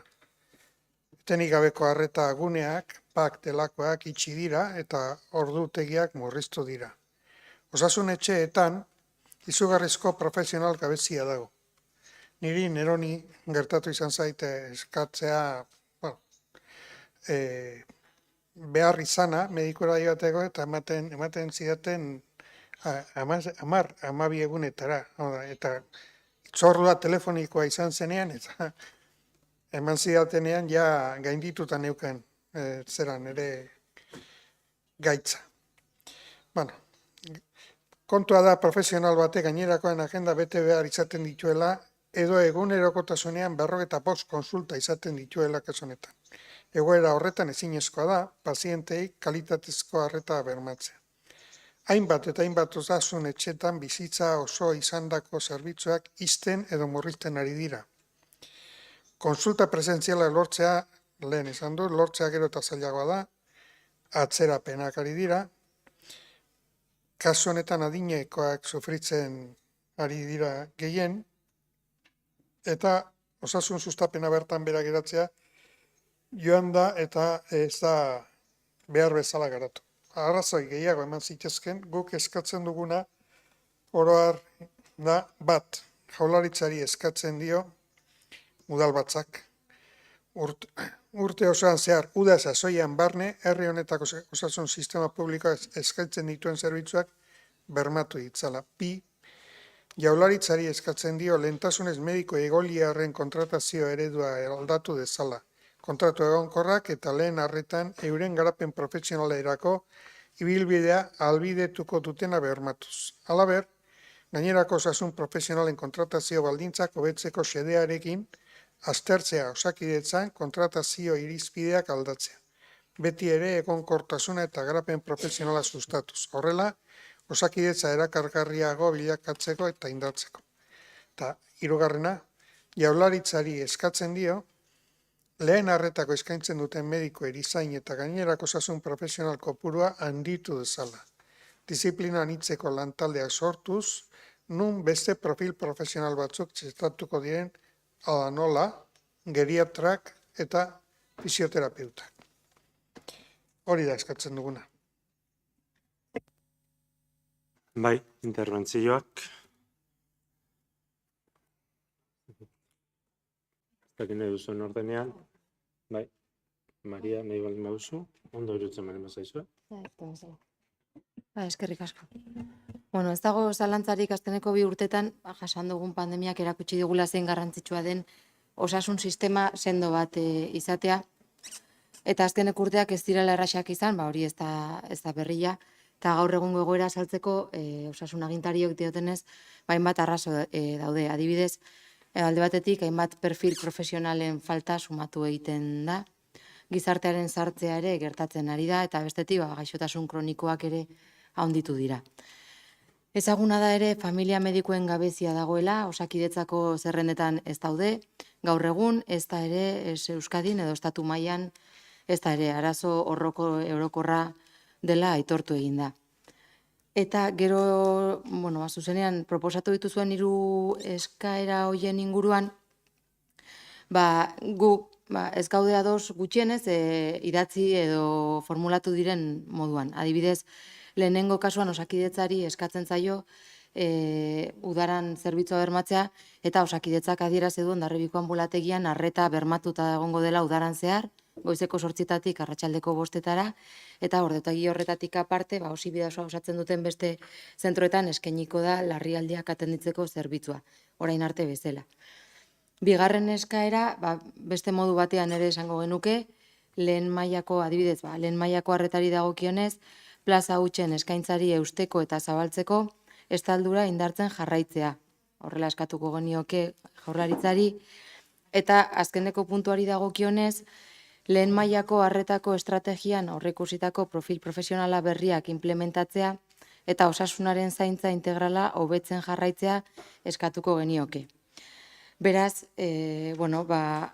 osasun egoerarekin ere kezkatuta gaude, baina badakigu ere Eusko Jaurlaritzako osasun saila ez dagoela geldirik gizarte eta egoera berrietara egokitzeko lanketan ari direla.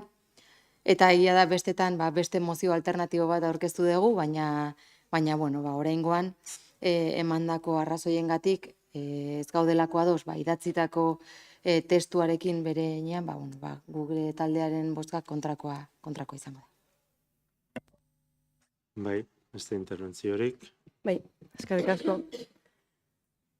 Guk uste dugu honen atzean dagoela ongizate estatuaren krisi eta debatea bera, ezta? Azken finean, ongizate estatuak gizarte ulertzeko modua da, ongizatea gizarte osoaren helburua dela ulertzen du, eta herritarrak babesteko 3 oinarri nagusi ditu, hezkuntza, osasuna eta lan merkatuaren regulazioa. Honetaz gainera, gobernuek eta estatuek esku hartzen nabarmena egiten dute ongizate estatuan, batez ere eskubide horiek bermatzeko. Eskubideak dira, ez da karidade bat. Eta azken aldian, pixka bat izututa gaude ikusita, hainbat politikarin diskursorekin eta esandakoekin, ezta? EAJak azken aldian neoliberalismoa dauka oso azalean, eta Gotzone Sagardui entzuteak izutu egiten du. Eta kultura aldaketa batez hitz egiten entzuteak gu izutzen gaitu. Eta habrá que desplazarse con más frecuencia. Estaremos atendidos por servicios de enfermería o incluso servicios que permanezcan cerrados en épocas como las...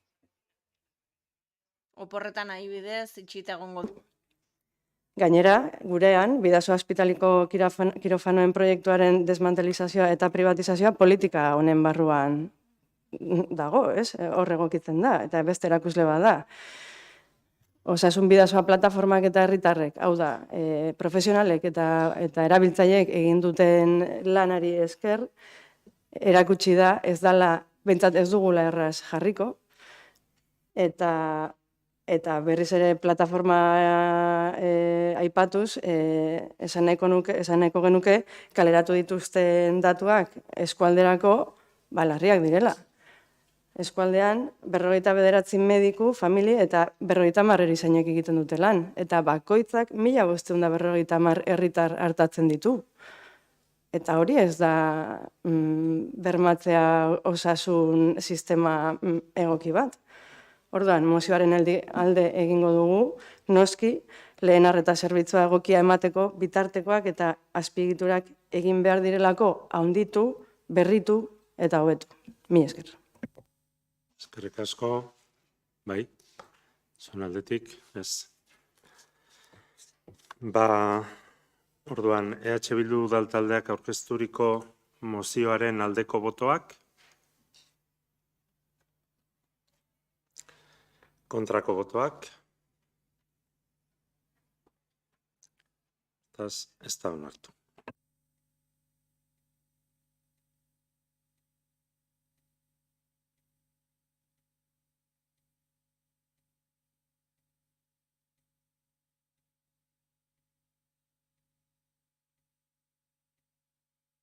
Egia da mozioa esan dudala eta gure gai zerrendan proposamena jartzen zuela.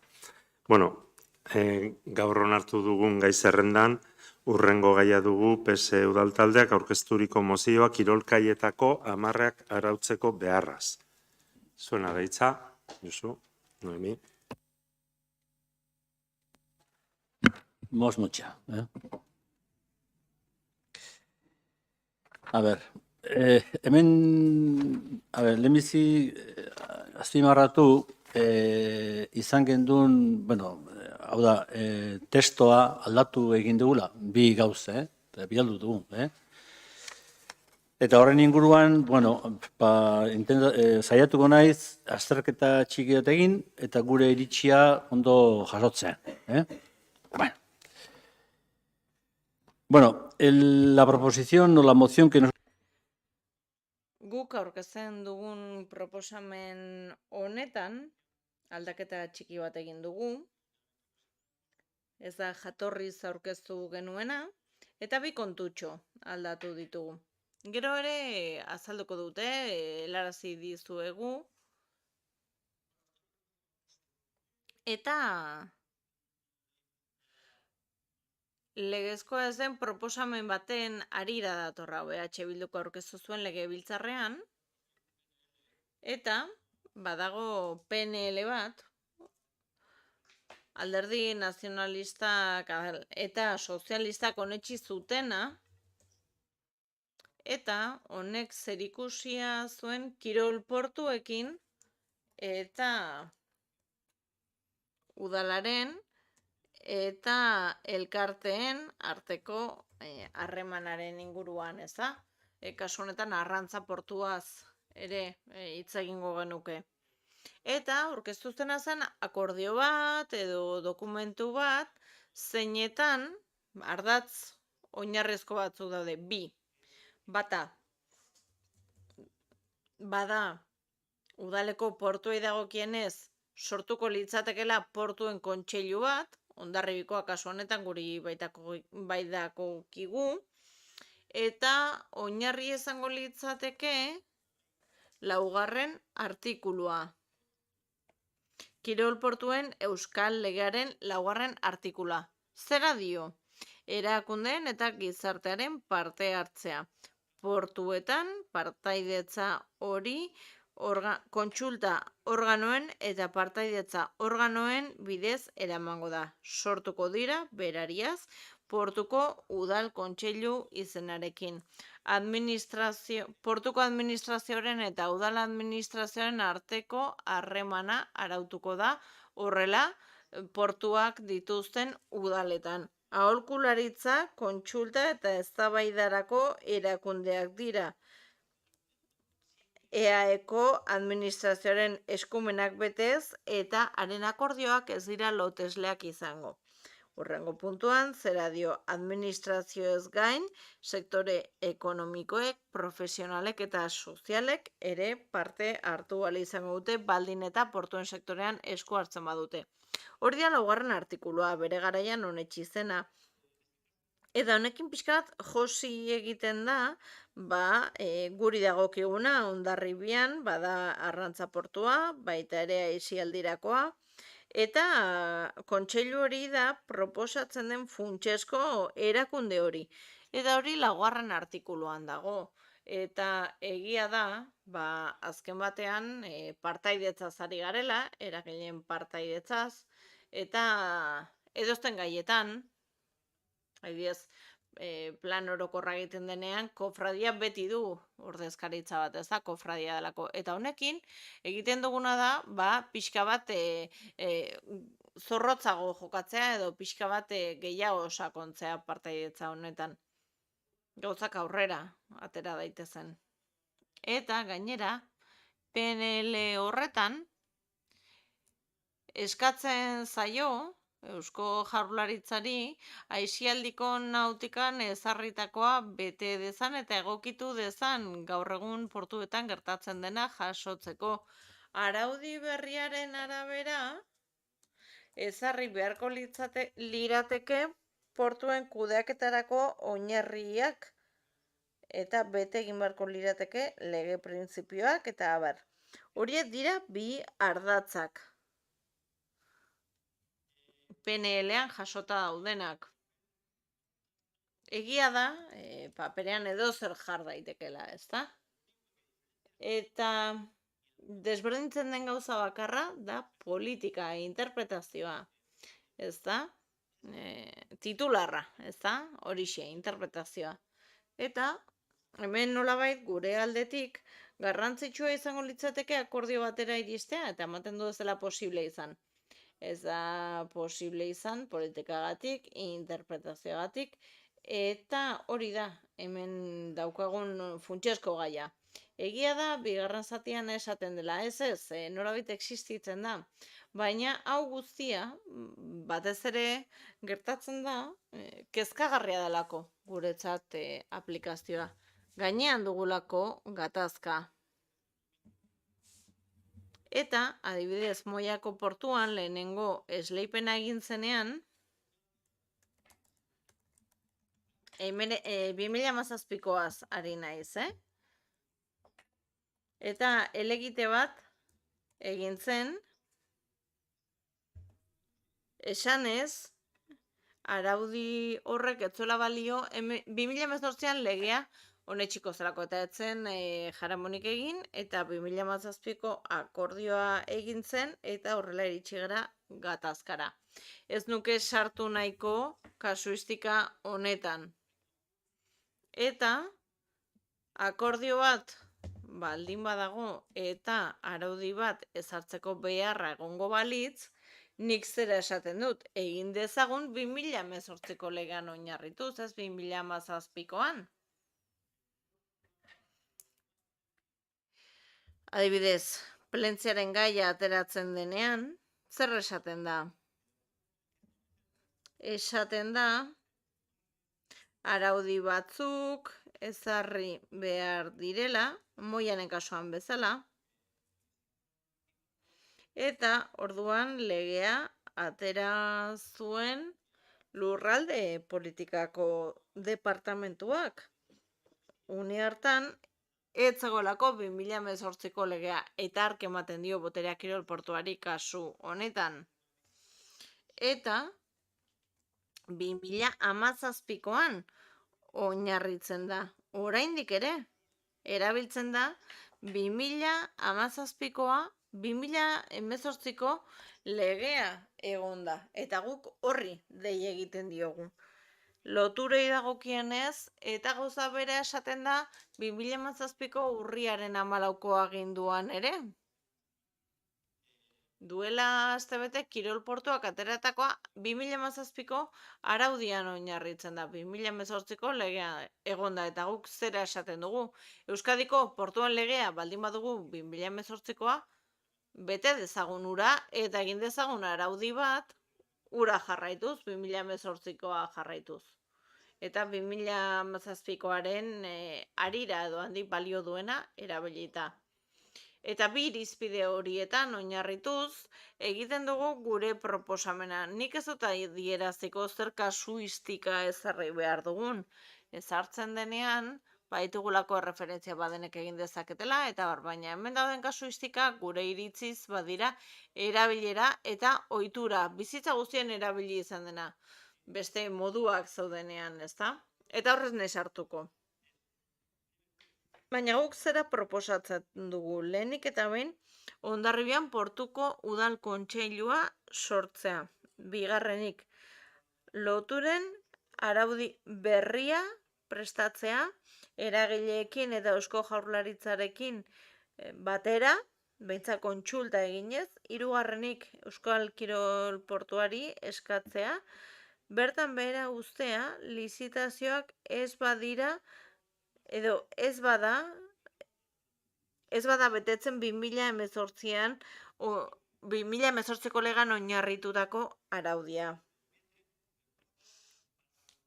Eta eskatzen dugu ere garapen sailari pequeño conflicto. helaraztea, legez besteko proposamenean oinarrituz, irtenbide bat emateko sortu den gatazka honi. Gatazka dagoelako portu askotan, eta ez badiogu orain heltzen, irizpidea betetzen ez ditugulako, historikoak izan arren, eta ezakizari historioarengatik, betetzen ez direlako gatazkak gora egingo du. Eta horrela proposatzen duguna da irtenbide bat, eta ezakit nolabaiteko lurreratze pista bat, egoera hau egonkortu ahal izateko eta bideratu ahal izateko. Eta gainera, uste dugu, legeaz gain, aukera dugula garapen bat egiteko eta kontsultatuz gainera gaian adituak direnei eta bertan ohitura dituztenei, elkarteei eta ezakite Moiari, klub nautikoari, ezakite kofradiari ere, kontuz. berak ere izango du zer esana gai hauetan, ez da? Baduelako ere portu txiki bat, hor dagoena. Eta zera, hori da proposatzen duguna. Badakit, tira, ez garela iritsi akordio batera. Lehen esaten nuena, hemen politikan dago gakoa eta interpretazioan. Eta kasu honetan, interpretazioa gure ikuspegitik politikatik egiten dena, bada, bete behar dela legeak ezartzen duena. Eskerrik asko. Esker Josu, orain beste taldeen interbentzioak jarriko ditugu. Uste dut oso ondo behiratu diozula Kalixari eta beraz uste dute Kalixari tokatzen zaiola gure taldean izenean parte hartzia eta gero beste taldeek ere noski eskubidea izango dute. Bai, eskerrik asko. Bueno, antes de pasar a contestar a las preguntas de la moción presentada por el PSE, quiero señalar. Galderetan sartu aurretik, aipatu nahiko nuke duela hilabete baino gutxiago, Eusko Legebiltzarrean onetsi zela, PNU eta PSEen artean legez besteko proposamen bat lotuta dagoena itsasoarekiko loturarekin eta portuekin.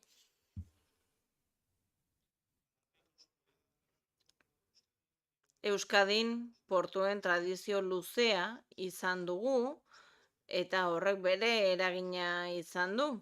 Kostako herrialdeetan, merkataritza dela eta, industria dela eta baita ere aisialdiko jardun nautikoen ondorioz. Eta orain bai erantzungo ditut egin diren galderak eta mozioan jasotako edukei erantzutera.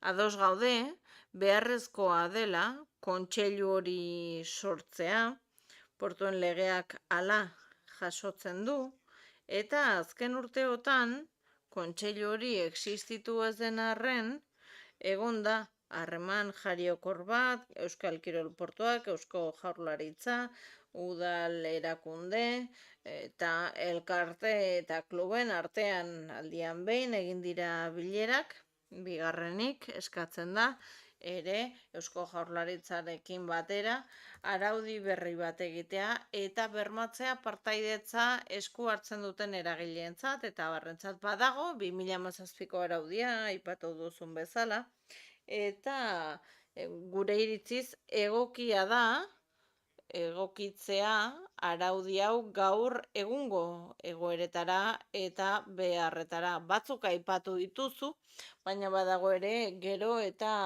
handiagoa den sektore turistiko bat eta hainbat eragile dago hemen parte hartzen. Udal kontseiluen eraketari dagokionez ere ados gaude. Hirugarren galderan ez gaude ados. Euskal Kirol Portuaki lizitazioak eteteari dagokionez. Araudia onetsi ezean. Guk erantzunkizunez ezin dugu eskatu edozein lizitazio ez ematea lotura horiek egiteko. Eta portuen kudeaketa garapen sozioekonomikoko jarduera bezala ulertu behar da eta hor bermatu behar dira jasangarritasuna, irisgarritasuna, kudeaketa integratua, besteak beste.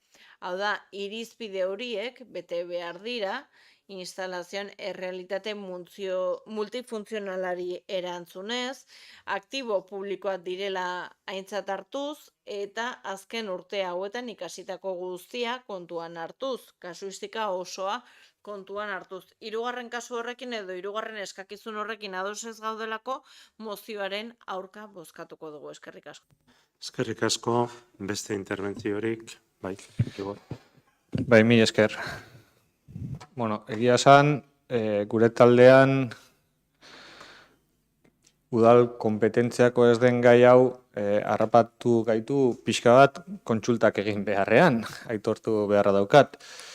Eta, bueno, egindako kontsulten arabera, esan beharra dugu, printzipioz, informazio eza, Kalixak aipatu udalak parte hartzen dula harreman batzutan eta espero dut edo galdera ingo genioke PSeko ordezkariei udal kontseilu portuarioa edo portu udal kontseilua edo deituko litzateken hori ia alderdi politikotako ordezkari ezberdinak edo egongo lirateken izan ere bestela badirudi jaurlaritzan elkarren artean egiten dituzuten gauzen artean eta konpontzen dituzutela eta gero herrira begirakoan ez dela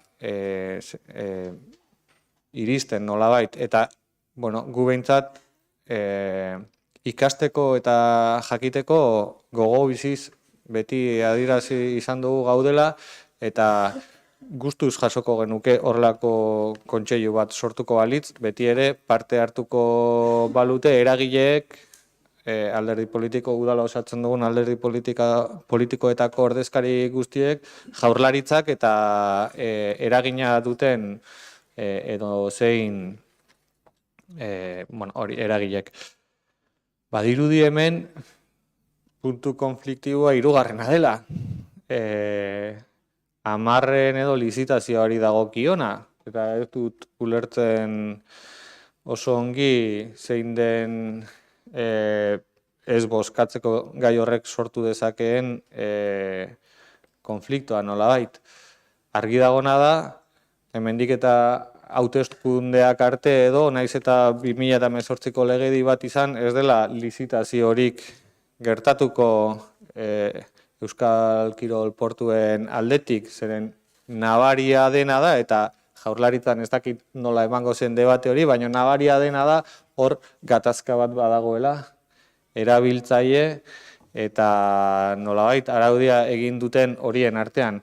Eta epe laburrean behintzat argi daukat, ez dela inolako lizitaziorik egingo konfliktoa sortuko lukeena. Guk beraz, eta baieztatzen baldin bada, udal kontseilu hori talde ezberdinei ere zabaltzea proposatzen dela, guk ez genuke begitxarrez ikusiko bertan parte hartzea. Eskerrik asko Igor. Beste interbentziorik? Ez?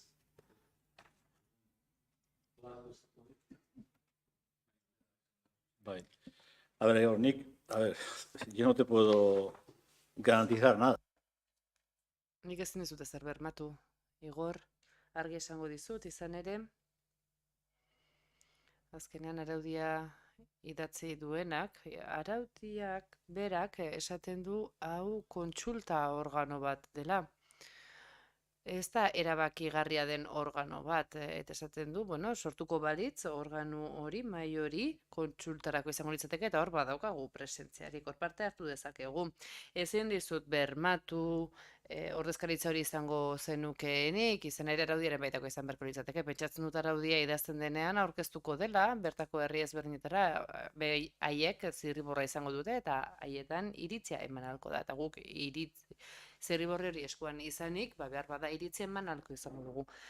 Hori izan daiteke aurrera begira izan dezakegun berme bakarra, hau da zirriborro eskuan eduki eta aurrera bekitza, baina nik neuk, ni ez naiz nor zuri hori bermatzeko, eta ezin dizut erantzun, ezin dizut baiezkorik eman.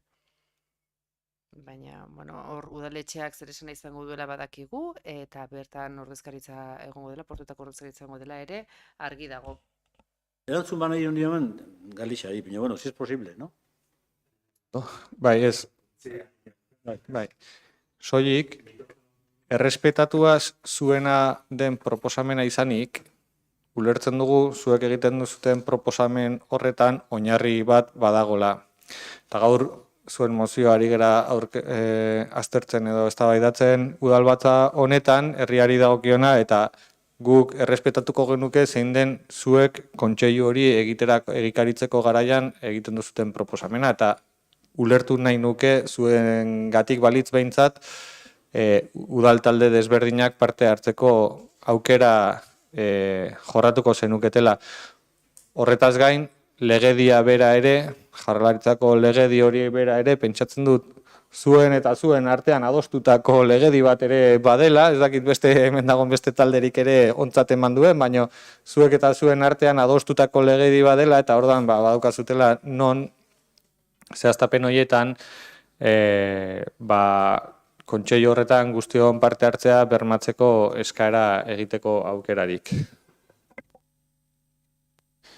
Bai, azpimarratu gauz bat. Josu, barkatu, nik egindako aipamenagatik, uste dut, Kalixak irakurri duela. Legebiltzarrak Eusko Jaurlaritzari eskatzen dio uretako aisialdiari aplikatu beharreko araudia eguneratzen jarrai dezala. Era berean lege hori garatzen jarraitzeko eta udal kontseiluen edukia osaera eta funtzionamentua zehazten aurrera egiteko eskatzen dio. Beraz, Josuk oso brindis polita egin dezake, badakigu, eta alkateak oso brindis polita egin dezake, badakigu zer den erabaki dena.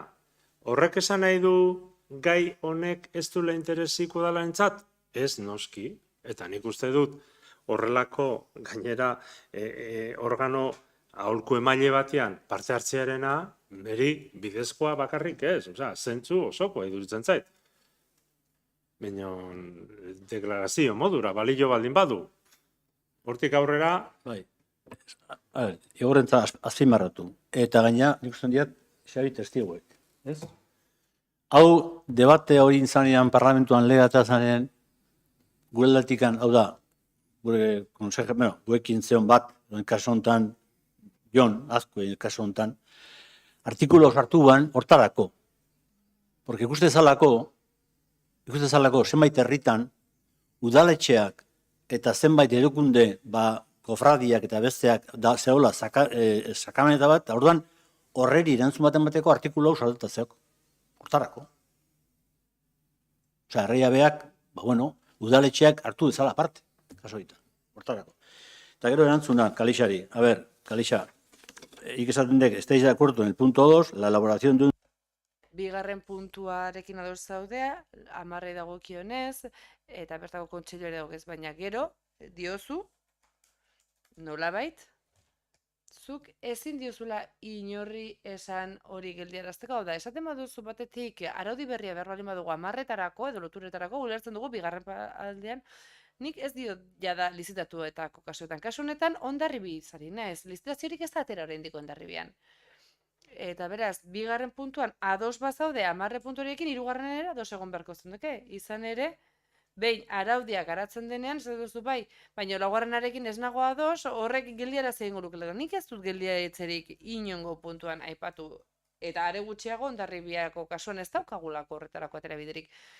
Baina badakigu guri kaiari eragiten dio, eta hori ezin dugula egin araudirik ez badago. Hor, uste dut hor, araudiri behar dugula eta utxun hori hor dagoela, baina bakoitzak erabakitzen du zer botatuko duen. Uno piensa lo que piensa.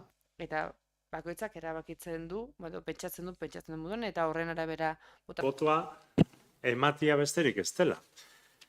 Uste dut gaia landu dugula, badakigu gaiaren konplexutasunare hor dagola, eta hemen egin diren hainbat irakurketare hor daude, eta guk alde horretatik ez daukagu prozesuaren jabetza. Oso ondo dagola, gure herriarekin zer ikusi zuzena duen neurrian. Orduan, alde horretatik, PS udaltaldeak aurkezturiko mozioaren alde, kontra, abstentzioak,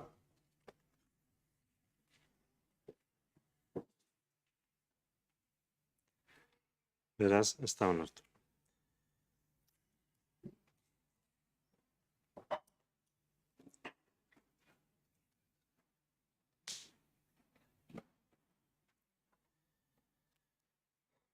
Hurrengoa dugu, Abotxanitz udaltaldeak aurkezturiko mozioa zerbitzuen kontratazioari buruz.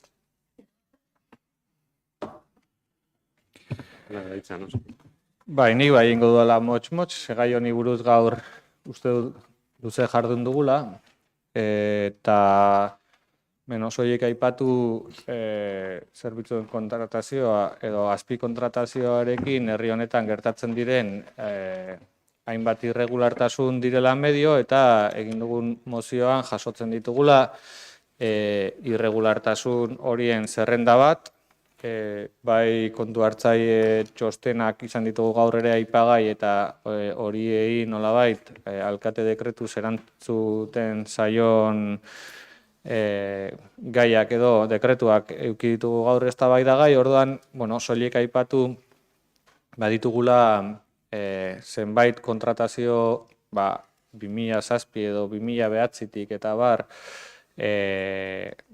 iraungita daudenak edo kontraturik ez dutenak ere inoiz izan, adibidez, ekitaldiak burutzerakoan atezaintza zerbitzua, eraikin publikoetan eta egiten den atezaintza zerbitzuak inoiz ez duena inolako kontratazio prozesurik izan, lizitaziorik izan, eta, irregulartasunak direla, baina 2007tik, 2009tik, 2021tik badaude hainbat zerbitzuren kontratuak iraungita daudenak eta enpresa berdinek lanak egiten jarraitzen dutenak. Jasotzen ditugu baita ere zenbait enpresen fakturazioak Hondarribiko udalari legearekin bat ez datozen bideak jarraituz eta kopuru handiko zerbitzuak dira, adibidez aipatuko dut soilik bat dela prebentzio komunitarioarena, ia 300.000 euro urtero eta 2009 urteaz geroztik iraungita dagoen kontratua izan da, edonor atera ditzake kalkuloak ze diru kopurutaz ari garen, nolabaiteko prozedura irregular batzuetan edo jarduten dugularik. Aurrez aipatu du alkate jaunak lan batzuk egin direla aspalditik eskatzen ari ginen lan batzuk burutu direla ja, hau da kontratazio plan bat egin dela, dekretu bidez jakinaraz edo publiko egin dena, eta beharren lanketa batzuk edo eta prioritate batzuk ezarri direla, egia da hori egin dela, plangintza hori urtea hasieratik edo behar genukena maiatza ekaina aldera egin den, behintzat publikok, dekretu hori, eta baditugula oraindik gaur egun gabezi hauek bizitzen dituzten zerbitzuen hainbat eta hainbat egoera Hondarribiko udalean. Gaur hizketagai izan ditugun puntuetan 2021 urteari zegozkienak ziren, eta 2022ko ekainean oraindik kontu hartzailearen txosten horiek eta alkatearen zuzenketa edo dekretu horiek hilabetetik hilabetera ikusten jarraitzen ditugu eta Ahotsan Itzudal taldearen nahia da horiek desagertu egin behar dutela. Horregatik eskatzen duguna da udalkudeaketa eraginkorra egitea, lanketak jorratzen ez badira egoera irregularrak sortzen direlako eta zerbitzuen itxiera ekar dezakeelako. Egoera guzti hauek irregulartasunetik ateratzeko eginbideak lehenbailehen egin ditzala. Prebentzio komunitarioaren zerbitzua 2022 eta etorkizuneko beharretara berdefinitu eta egin beharriko izapideak urte honetan egitea. Parkimetroen mantenu eta dirubilketa zerbitzua lehiakortasun askearen printzipioa jarraituz kontratazio publiko irekiaren bidez esleitzea, eta ekitaldiak burutzerakoan atezaintza zerbitzua eta ekitaldietako zerbitzu teknikoak aukera berdintasunean lan egin ahal izateko kontratazio publiko irekiaren bidez esleitzea eskatzen dugu.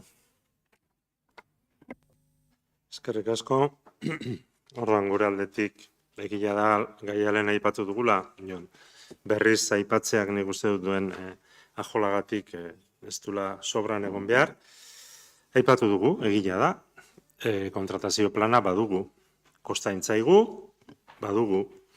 1225 zenbakia duen dekretuan jasoa dago. Eta planifikazio modu bat, gure ustez egokia, finkatuta dago. Horrelakoak dokumentuak izaten dire prozesu baten emaitza. Beraz, prozesu hori hasia genuen eta gero azkenean forma horretara iritsi da. Plan horretan, eta badakit denen eskura dagola, beraz ez naiz xehetasun gehiegitan ibiliko, baina bai, aipatu nahi nukela, 34 kontratazio prozesu nagusi eta hoien ezaugarriak jasota daudela. Bai prozesuen ordena, bai sail arduraduna, bai kontratu mota, kontratuaren aurreikusitako balio zenbatetxia, esleitzeko prozedura eta lizitazio iragarkia bidaltzeko aurreikusten den data, besteak beste. Jakin badakigu hori planifikazioa dela, eta planifikazioari jarraipena badagokiola, balio izango badu. Eta orduan alde horretatik, arduradun tekniko eta politikoen bidez, egiten ari gera, gaiaren jarraipena, bai tekniko politikoa izendatua dugun organoaren bidez. Eta normala den ez egoera berrietara egokitzeko, erabakiak sortuala hartzen ari gera. Adibide bat jarriko dut, San Nikolas pasabidea, bai zubiaren obra, bai San Nikolas zubiaren obra zuzendaritza lizitaziora atera da, baina ez da lizitatzailerik agertu. Beraz, egoera berri horretan aldaketak egin behar izan dire eta egokitu egin behar dire. Behin betiko ebaluazioa egiteko epea jarri diogu urte bete, hau da, datorren urte hasierara. Eta orduan ikusiko dugu, planifikatu duguna eta egin dugun jarraipen horrekin, baina hobekuntza ikusi dugun. Zer ikusten dugu, honek berriz ere esango dut, gardentasunean laguntzen duela eta udal departamentuen arteko lankidetzaren bidez egiten ari da. Guk ez dugu zalantzarik, hemen zuen proposamenean, zuen mozioan agertu diren hoiek, hain zuzen ere, jasota daudelako kontua da, nola egin denak batera sartu eta denei batera erantzuteko. Eta guk nolabait esateko eskatzen zitzaigun beharrezko genuen arruta horri uste dugu badaukagula eta hori dela eta hori jarraitzen saiatuko garenez, ez diogu oraingoan baiezkorik emango zuen proposamenari. Interbentziorik? Ez? Orduan, Abotxanitz udal taldeak aurkezturiko mozioaren alde? Kontra? Abstentzioa?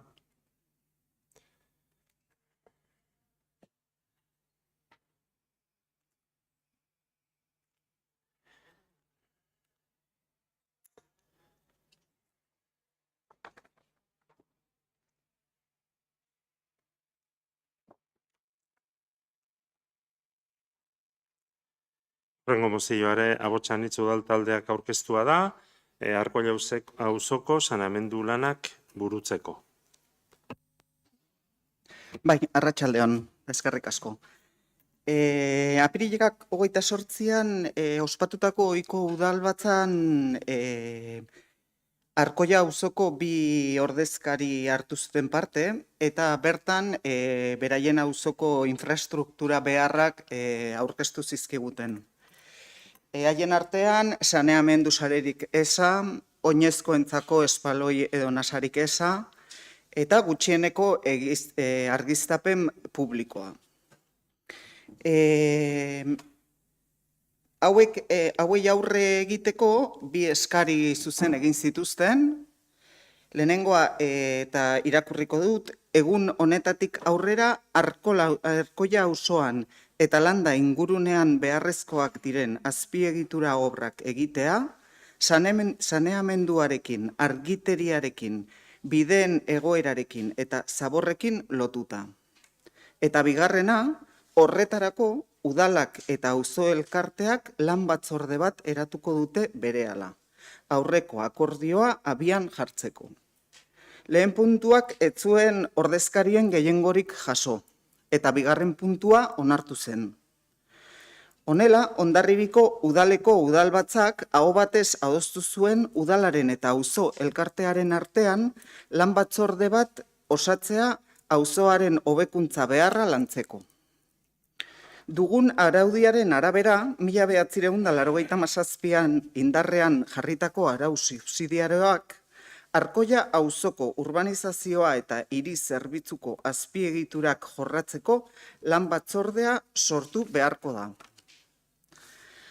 Arkoia auzoan dauden oinarrizko azpiegitura beharrak Hondarribiko udalaren 1997ko arau subsidiarioetan jasota daude. Hain zuzen, honela jasotzen da. Punto 2. Urbanización e infraestructuras de... Bertako hiri zerbitzuen azpiegiturak. Bertako kosta kalerako sarbide hobekuntza. Bertako oinezko bideen sortzea Santiago txoko norabide bakarrean gutxienez. Bertako uren saneamendu sarea osatzea. Honetan, hiru ekintza adierazten dira urbanizazio eta azpiegiturei dagozkionean Arkol auzoan. Auzoaren sarbideari dagokiona egina dago. Udal ekinbidez burutzekoa den espaloia burutzeko dago, ez da burutu oraindik. Eta ur zikinen edo hondakin uren saneamendu sarea ere burutzeko dago. Horregatik eskatzen dugu. Santiago txoko bidean egin beharreko espaloia sortu beharreko batzordean jorratzea. Eta hondakin urak saneamendu sarea txingudiko zerbitzuaken jorratu beharreko 2025-2035 inbertsio plangintzan sartzeko eskatuko duela Hondarribiko udalak bertako batzordean edo kontseiluan. Asko, beste taldeoi kengo diogu. Maria, uste dut, zuk hartuko duzula. Bai, eskerrik asko.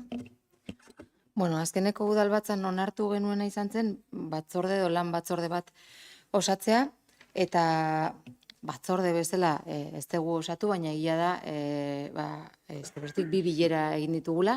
Bilera horietan, Arkol auzoko 3 kide etorri dira, eta gobernu taldeko 2 kideok egon gara presentere bai 2 bileratan, bai, Gonzalo Carrion, zerbitzuetako zinegotzia, eta ni. Eta modu denbora guztian kontrastea egin dugu ere zerbitzu tekniko departamentuetako teknikariekin. Bilera horietan hitz egin duguna izan da auzoan dauden gabeziei buruz, baina elkarrekin ere adostu dugu lehentasunak zeintzuk izan behar diren, eta lehentasune horiek denak batera ezinezkoak dira aurrera eramatea, eta hori denok dakigu, beraiek ere eta guk ere. Guk denok, pentsatzen dute denok ere jakitun garela aukera guztiak aurrera eramatea nahiko ezinezkoa dela. Beraz, gure lanketa partekatu horretan adostu duguna izan da, lehenengo lehentasuna izango dela Arkoieko edo Llobregatiko igoera horretan oinezkoentzat bide edo eremu seguro bat egitea. Eta horretan gabiltza. Eta horretan lanean ari gara. Beste gai guztiei buruz hitz egin dezakegu, baina uste dugu benetan aurrera egiteko modua hori dela. Zerrenda 6 puntukoa baldin bada, poliki-poliki betetzen joan, eta lehenengoa izango litzateke, beraiekin adostuta gainera, helburu lehenengo lehentasuna. Eta bestetik, jakin badakigu, 1996an onartu ziren arau subsidiarioak zarkituak gelditu direla, eta une oso egokian gaudela plan orokor berria lantzen ari garen momentu honetan, auzo horren inguruan hitz egin beharrekoak. Beraz, orain 1996an idatzitakoak hartzea eta gaur beste mozio batean ekartzea, aukera bada noski eta horrela ekarri dezute, baina guk aproposagoa ikusten dugu egia esan, orain gauden lanketa horretan sakontzea, eta auzo horrentzat hurrengo urteetan izango duen lanketa plan orokor berriaren lanketan jorratzea, alderdi guztien iritziarekin. Beraz, gu lasai gaude aurreko udalbatzan hartu genuen akordioa martxan edo bete dugulako eta martxan dagoelako, teknikoki kontrastea egina dago eta aurrera goaz.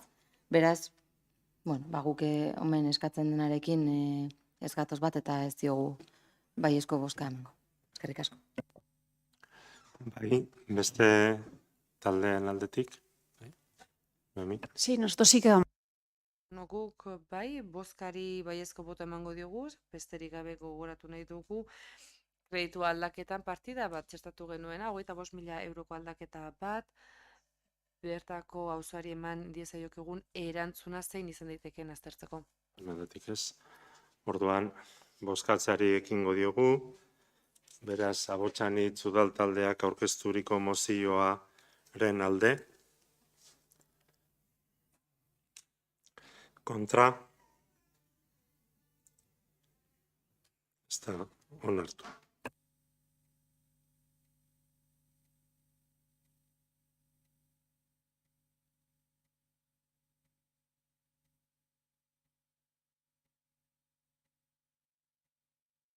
Barkatu, eta hurrengoa da, Abotxanitz udal taldeak aurkezturikoa da, etxebizitzak birgaitzeko dirulaguntza lerro berria, dirulaguntza plan estrategikoan sartzeko. Beraz, zuena da hitza.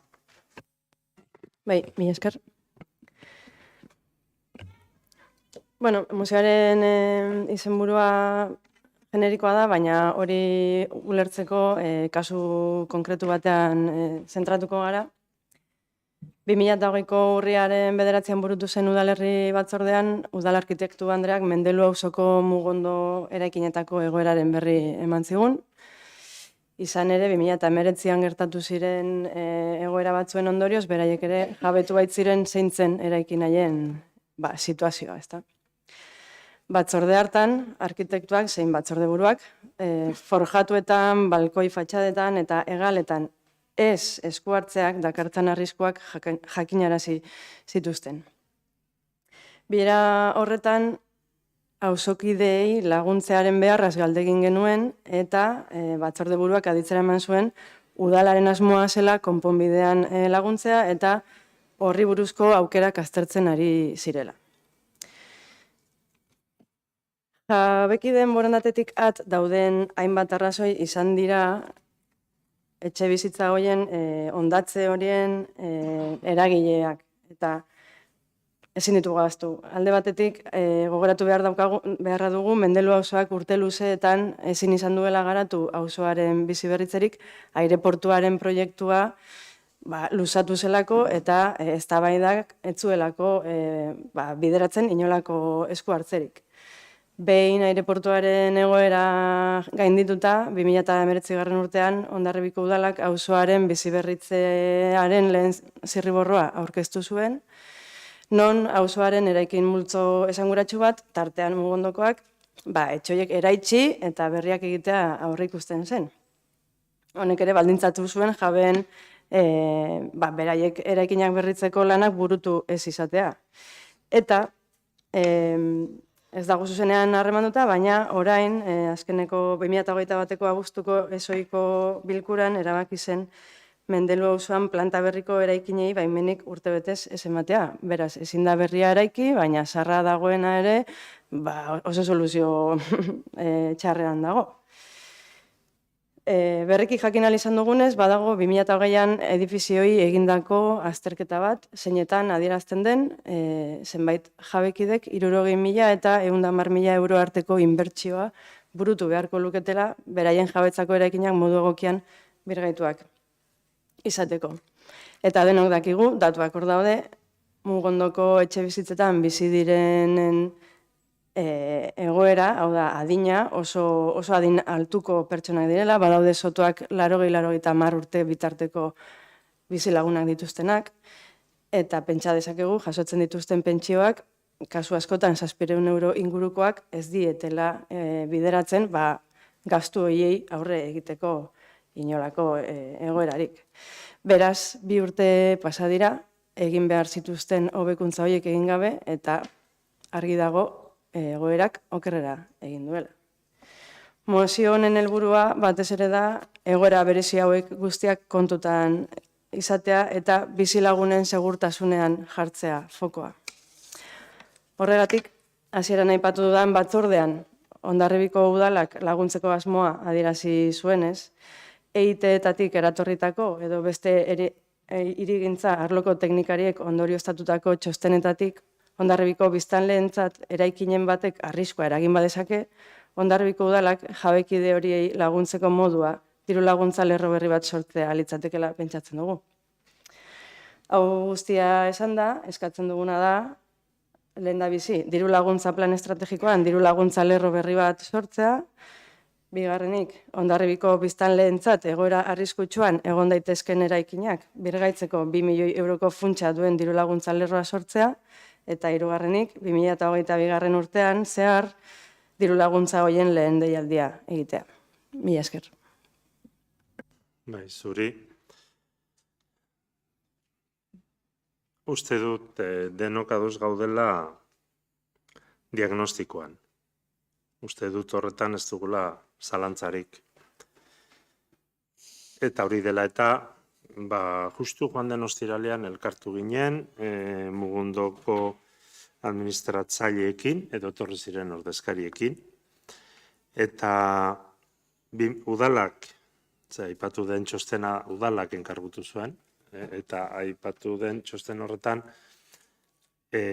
ikusi ziren gabeziak hoien berri udalak eman zien administratzaileei egindako bileraren batean, bere garaian, esan nahi dut. Kontua da, oraingoan, elkartu garenean, nolabait nahi genuen, bila diagnostikoa partekatzen dugun, edo ze berritasun gertatu den, adostu.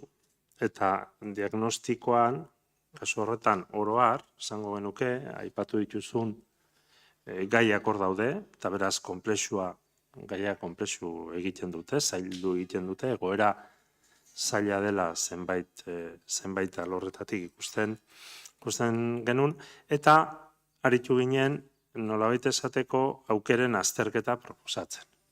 Bat izango litzateke, zuen aldetik etorri den proposamen hau. Nion, proposamen honek, uste dugu, honek oroar, diru laguntzen lerroak, ere baditula bere ertz komplikatuak. Oda, diru laguntzak emateko erakunde publiko batek, udal batek, bete beharreko baldintzak nolakoak diren zehazteko momentuan, badire alde batera utzi ezin diren gauzak, esate baterako ila jabe hoiek gaitasunik baote duten ematen diozun diru laguntza horretan parte hartu eta erantzuteko. Ze normalean diru laguntza horiek ez dire unekoak izaten. Eta orduan, komplikatua da. Badago, beraz, alde horretatik, zailtasun hori. Badago beste alde batetik, eta hori ere mahai gainean jarri zen, konponketak, nolabait esateko, konponketak egiteko zein diren mugak. Eta denoi burura etortzen zaigu. Hau da, esaten dugu, klaro, merezi dizu horrelako itxe batean, ez dakize gaztu egitea, konponketa egiteko, eta jakinda berdin segituko duela dagoen lekuan, dituen sortasun aeronautiko eta kostasekoekin, eta hori ere hortxe dago. Orduan,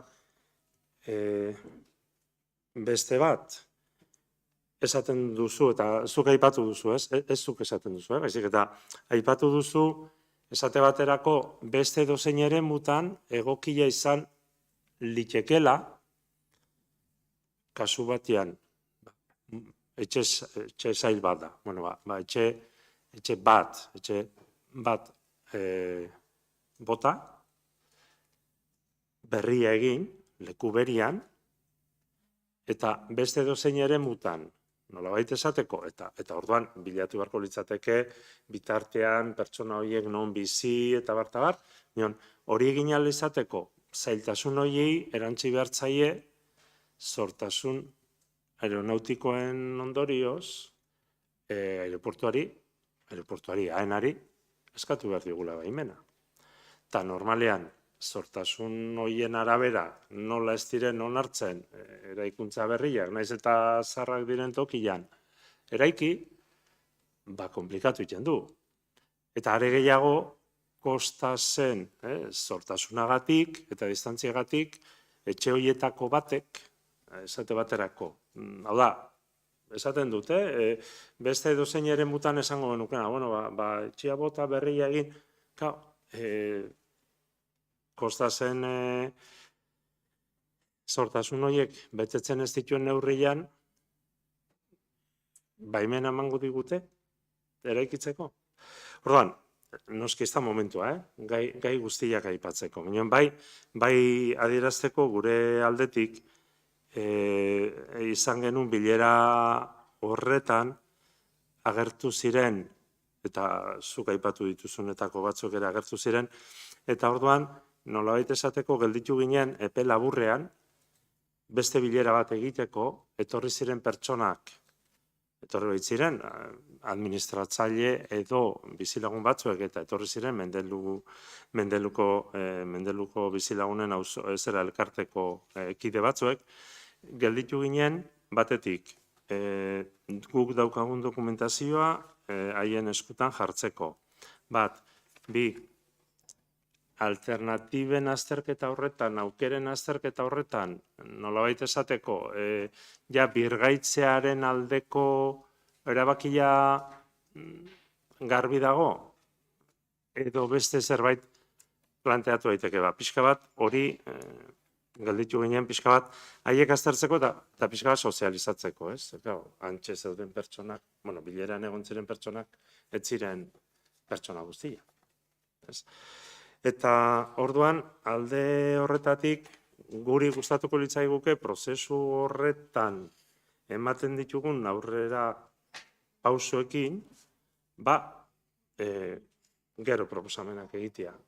Kasu honetan, esate baterako, zuek aipatzen ari zareten honetara iritsiko bagina, orduan momentu horretan planteatuko genuke. Aldez aurretik, planteatzea agian komeni da, guk momentuan ez dugu horrela ikusten. Horregatikan ez dugu aldeko boto emango, nien bai, esaten dut, lanketa horretan ari garela. Eta gero badago beste gauza bat, ezin saiestu daitekena. Udalak, orain, txosten hori zagututa, ejekuzio agindu batzuk eman behar dituela. Segurtasunaren izenia. Eta ejekuzio agindu horiek duten eragin zuzena da jabei gogoraraztia haien erantzukizuna dela konponketei heltzia. Eta egoera horren komplikatuarekin ikusten dugu lagundu beharrean gaiak korapilatu dezakela. Bizilagune jaso dezaketen mezua udalangandik da, zuria da, zuk egin behar duzu, eta esaten digute, esan dizugu guk ezin dugula, guk bakarrik ezin dugula. Berez, segurtasunaen betetze mailan hori tokatzen da. Eta orduan, zentzu horretan, mai gainean jarri genuen gai hori. Orduan, barkatu gehi luzatu naiz, bai adierazi nahi nuela, eta noski adieraziko dudala, urrengo pausoak egiten ditugun momentuan, udalerri batzordean nolako lanketa egiten den, eta ipatuko ditugula, eta ikusiko dugu ze bide hartzen den. Bai, besteen aldetik. Nosotros sí. Guk Abotxanitzen mozionen alde bozkatuko dugu, eta 2022ko aurrekontuetan 50.000 euroko partida bat onetsi genuen alternatibak aztertzeko, eta bagenekien zailtasun hau dela, eta horregatik pentsatzen genuen erakunde arteko batzorde bat interesgarria izango litzatekela irtenbide bat emateko.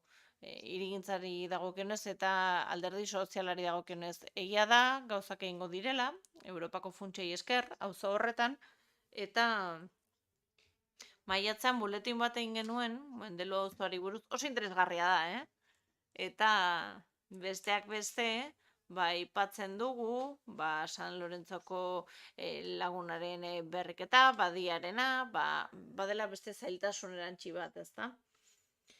Eta iruditzen zait oso interesgarria dela, irakurgai oso interesgarria.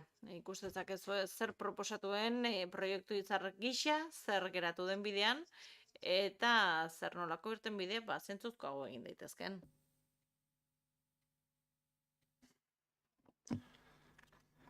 Orduan, abotsan itxudal taldeak aurkezturiko mozioaren alde. Kontra. Ez da, onartu. Oraintxe dugu gobernu organoen kontrola, 969 zenbakitik 1241 zenbakira bitarteko alkate dekretuen berri ematea, ez dakit badagoen galderarik.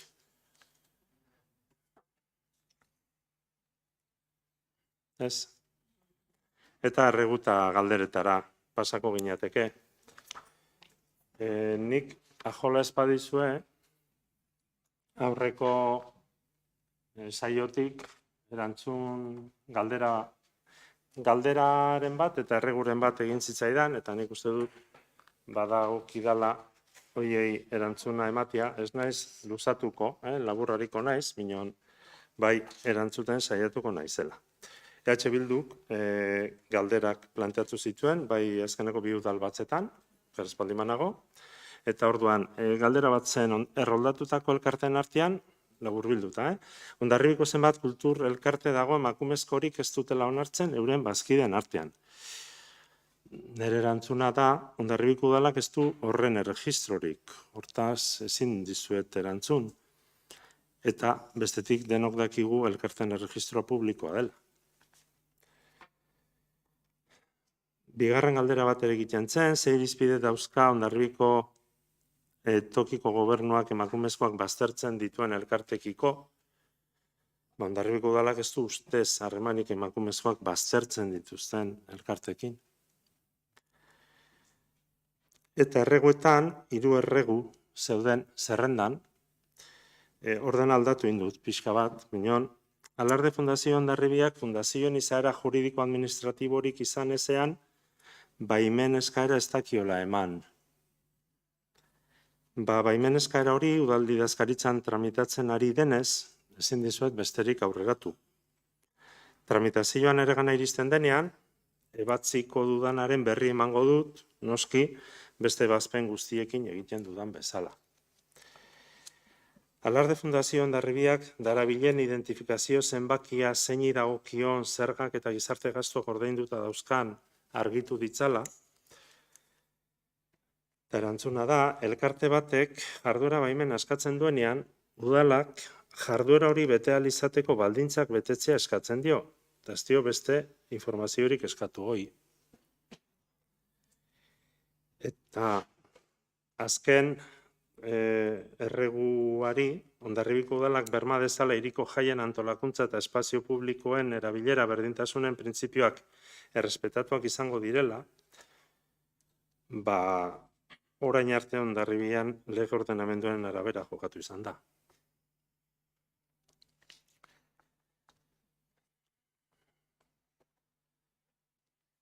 Eta beste galdera erregurik. Bai. Bueno, ez dakit. Labur eta motz izan da, ez dakit. Gaiarekin lotuta, nik beste gai batukin nahi nuke, igual ordan gaiarekin. Nahi baduzue, bai, zenean gaiarekin lotuta da, eta ongi gusten baduzue jarraituko dugu, Bueno, aipatu da, nuen sarrera bat, esanaz, garrantzitsua dela legeak erala esaten duelako normalean galderei erantzuten zaiela hurrengo udal batzan edo bertan ere erantzun daitekela ala ere eskertzen dugu alkate jaunak hartu duen denbora galderak prestatzen, baino bai eskatuko genuke mesedez, guk galderak idatziz egin bezala, erantzuna ere, horrela egitea. Eta ez dakit ematen dira zuten baimena beste bi galdera ditu gaian inguruan, orduan beste bi galdera hauek botako ditut. Bueno, bai, baina nola galdera eta erreguen zera txanda den eta zuk zareten lehenengo galderdia, zuen baimenarekin orduan. Zaien ez dira zuia eskatu, beraz, hitzartu duzu. Vale, eskerrik asko. Orduan, bai, baditu galdera berriak, aipatu ditut, orduan horiek bota baino lehen, nahiko genuke pixka bat testuinguru pixka bat eman, ulertzeko ongi egiten ditugun galderak, orduan, ikusten dugu, ez? Ustezko, ezakigu oraindik existitzen den edo ez, edo ustezko fundazio honek egin izan du eskaera bat, aurreko udalbatzan ere aipatu genuen, 2022/0/124, horre publikoa da eta ikusiek zakezue, eta bertan bukaeran aipatzen du abenduaren 23ko 10/2015 jendaurreko ikuskezunen eta jolas jardueren legeari egiten diola edo, heltzen diola kalearen egiten den okupazio horren baimena eskatzeko edo.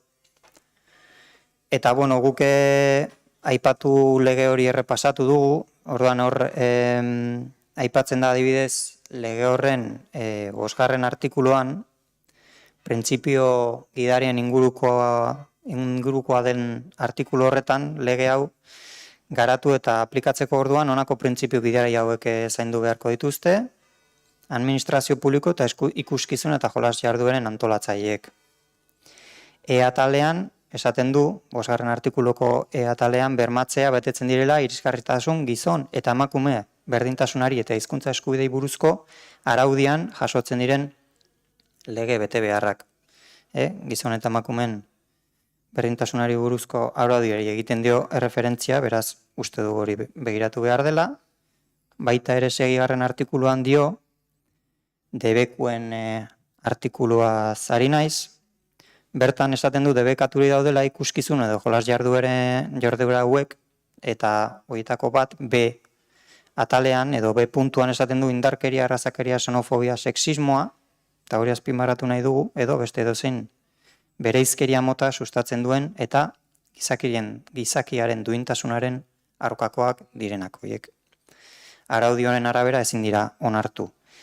12. artikuluan dio, titular eta antolatzaileen bete beharrak, titular eta antolatzaileek bere gain hartuko ditu ikuskizun eta jarduera burutzearen ondoriozko erantzunkizuna eta kaltengatik erantzun beharko dute. Beren zabarkeria edo aurreikuspen faltagatik ezer gertatuz gero. Aurreko paragrafoan ezartzen den agindua hobeto betetzeko, honako bete behar hauek izango ditu titular edo antolatzaileak bete beharrez. Aigara, eta O puntuan dio, errespetatzea gizon eta emakumeen berdintasunari buruzko araudian aurreikusten diren bete beharrak. Berzere. Eta aipatu lege horren 22. artikuluan dio jendea onartzeko baldintzak. Lehenengo puntuan, lege honen ondoriotarako sarrera ukatzeko eskubidea eta establezimendu publikoen titularrek edo ikuskizun eta jolas jardueren antolatzaileek duten ahalmena jendea onartzeko eta bertan egoteko baldintza objektiboak ezartzeko. Hortaz ari da artikulu hau, eta 2. puntuan baldintzak aipatzen ditu, baldintza horiek edo sarrera ukatzeko eskubideaz baliatzea ostera ez dira aitzakia izango, bereizketarik egiteko erabiltzaileen jatorria, jaiolekua, arraza, sexua, eta azpimarratu nahi dugu sexua, erlijio, iritzi, desgaitasun, sexu orientazio edo genero identitatea dela eta edo erabileren egoera edo inguruabar personal edo sozialak direla eta. Egia da, nekeza dela ni ona etorri eta legeak dakarren artikuluak banamanan irakurtzea, baina, zinegotziok legegileak eta araugileak garen enean ere, legea da gure tresna eta legea denontzako berdina behar duela demokraziaren printzipio nagusietakoa den enean, aipamena ulertuko duzulakoan gaude. Irakurri dugun bezala, abenduaren 23ko 10/2015 jendaurreko ikuskizun eta jolas jarduenen legeak 5. artikuluan gizon eta emakumeei buruzko araudiari egiten dionez erreferentzia, eta bertan dauden lege bete beharrak antolatutako jardueretan aplikatzea eskatzen duenez,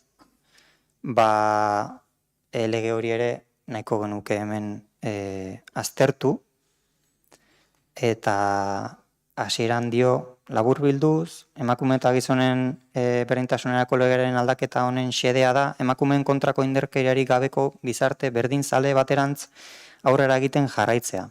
Orain arte, eraikitakoaren gainean, baina planteamendu eraldatzaile baten bidez, zeinak eskaera erronka eta behar berriak kontuan hartuko baititu, eta sensibilitate guztiak integratuko baititu. Izan ere, zabala lortu nahi da politikarien, teknikarien, eta herritarren artean, babes hori izango baita arrakastaren gakoetako bat. Estatuan eta nazioartean jarrera politiko batzuk modu ireki eta esplizituan zalantzan jartzen ari da berdintasun politikak eta emakumeen kontrako indarkeria matxista ezabatzeko politikak. Jarrera horien aurrean, herrialde honek argi utzi nahi du, pertsona guztien eskubideak bermatzeko apustua eta konpromisoa inor atzean utzi gabe.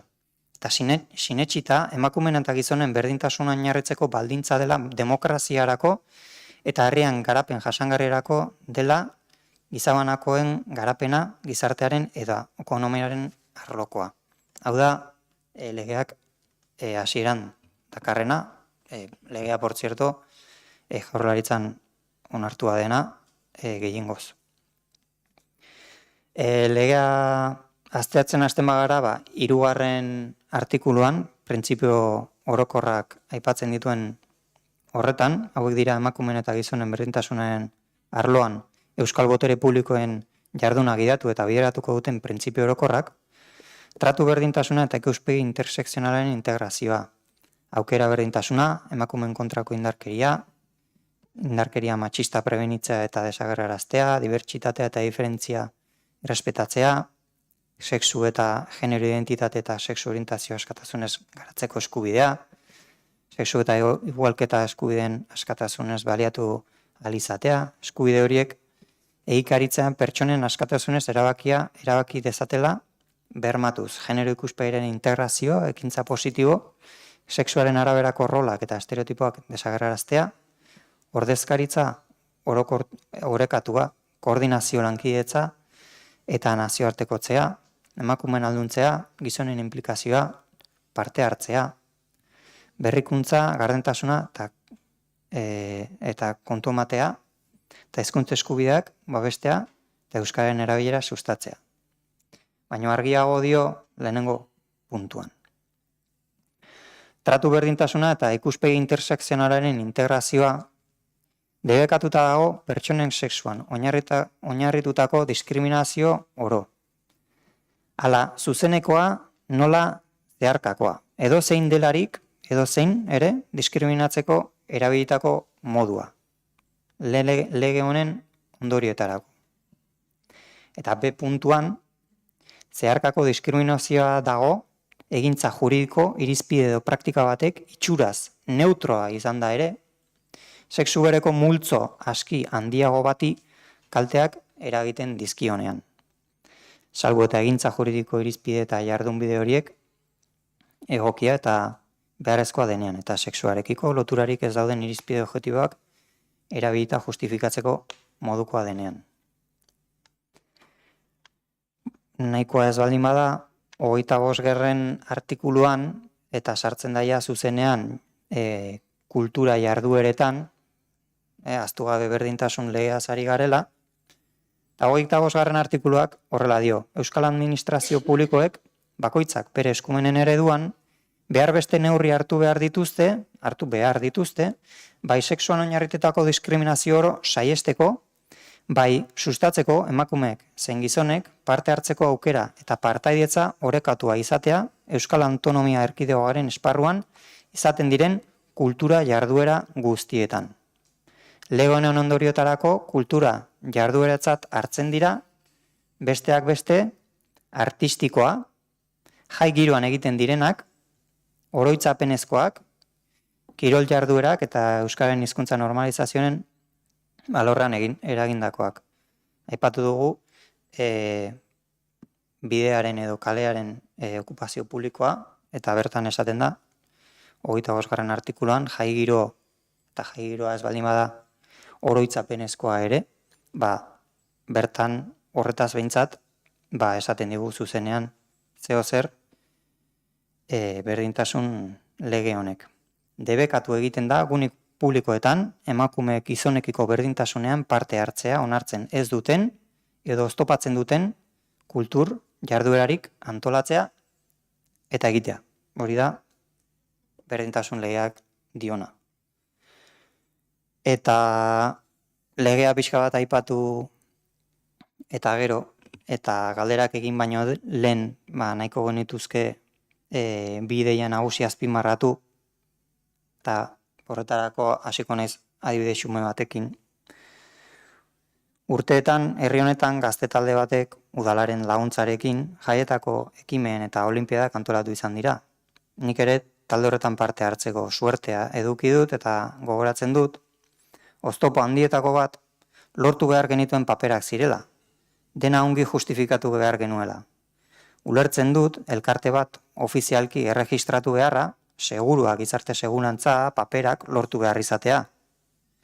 Baina, lehenengo ideia nagusia da, ezin dut onartu, elkarte batzuk legea xe bete behar izatea, eta beste batzuk berriz, burokrazian, saihesbideak izatea, hori da guk sumatzen duguna.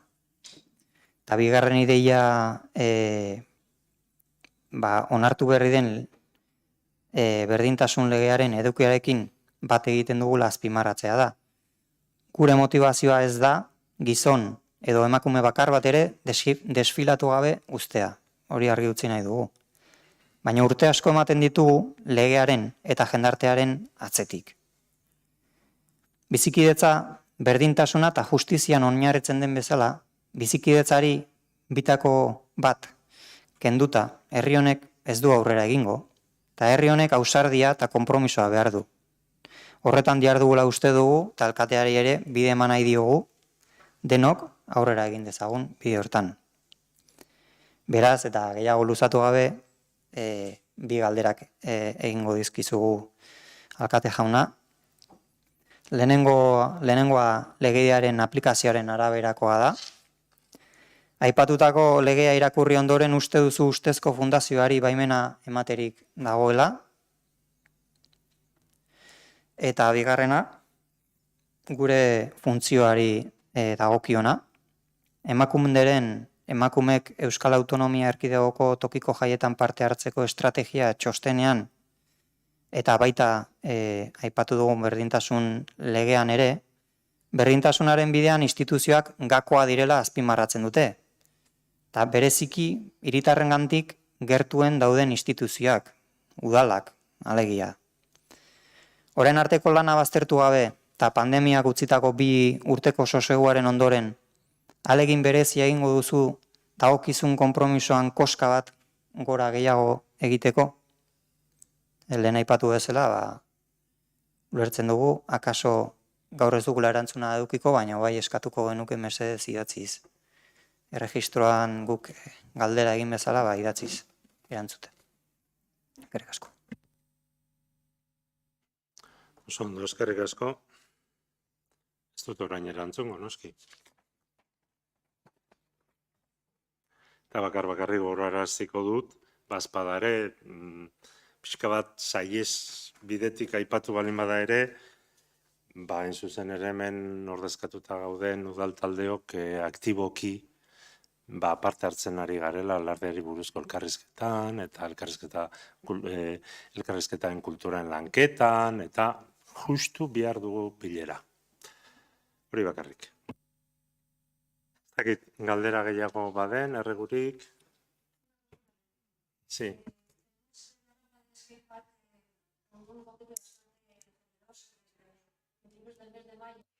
Barkatu, baina mikrofonoa erabili behar du, bestela ez zaigu soinua iristen eta ezin dugu itzulpenik egin.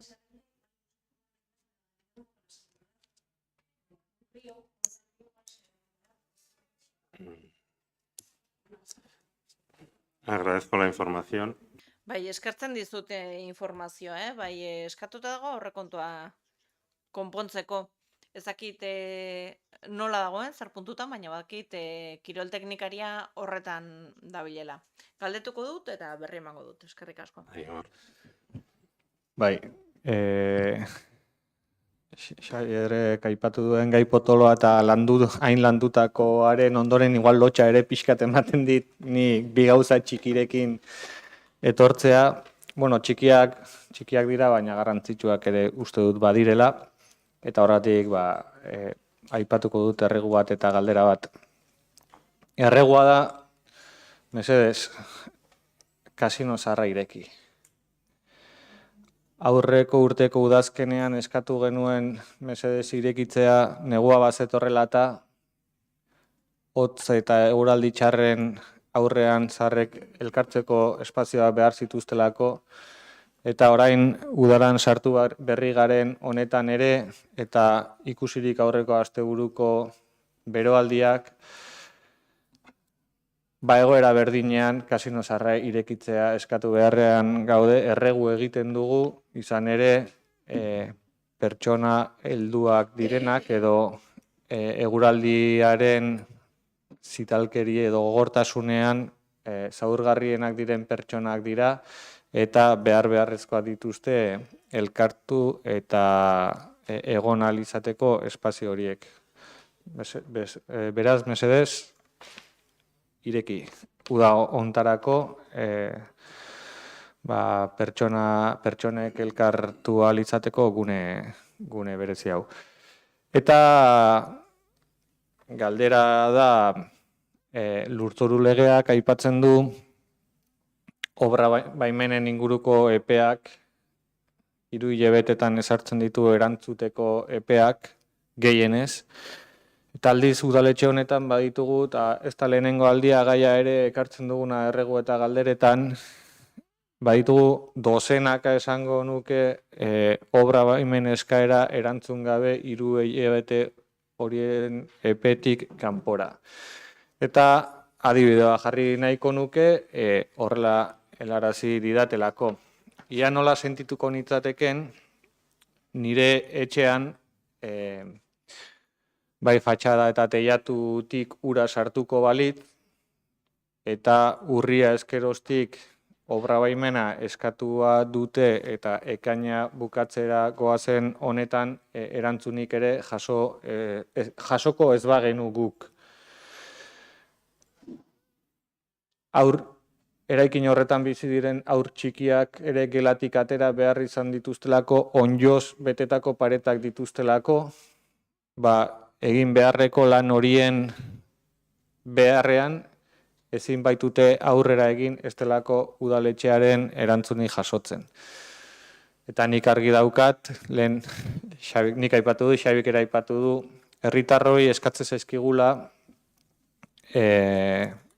udal tramitak egiterako garaian zorroztasunez tramite batzuk betetzea eta uste dut ezinbestean udalak ere bete beharrekoak zorroztasunez bete behar ditula eta ezin duela izan obra baimenak erantzunik gabe geratzea horrela hilabete luzeetan. Ez da lehenengo aldia, aurrez ere hitz egin izan dugu legealdi hontan gai honi buruz, egontzen garai bat kontratatu zirenak pertsona batzuk, kaleratuak ere edo kontratu amaierarekin berritu etzaizkien pertsonak hizketagai izan genituen hemen, udalbatza honetan, aipatuaz, mesedez ez ditzagun langileak kontratua amaitzen delako kaleratu, baizik zerbitzuari jarri ezaiogun begirada, izan ere formatu ditugulako, lanean jardun ditugulako eta zerbitzu horiek ateratzeko ezinbestean behar ditugulako.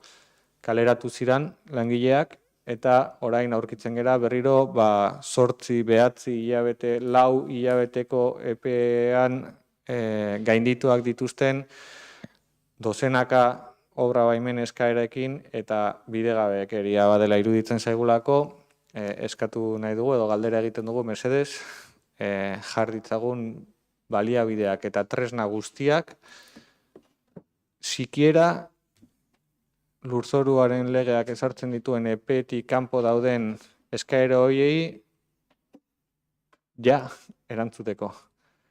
Eta aurrera begirakoan berriro ez da horrelakorik gertatu. Mila esker. Bai, nik uste dut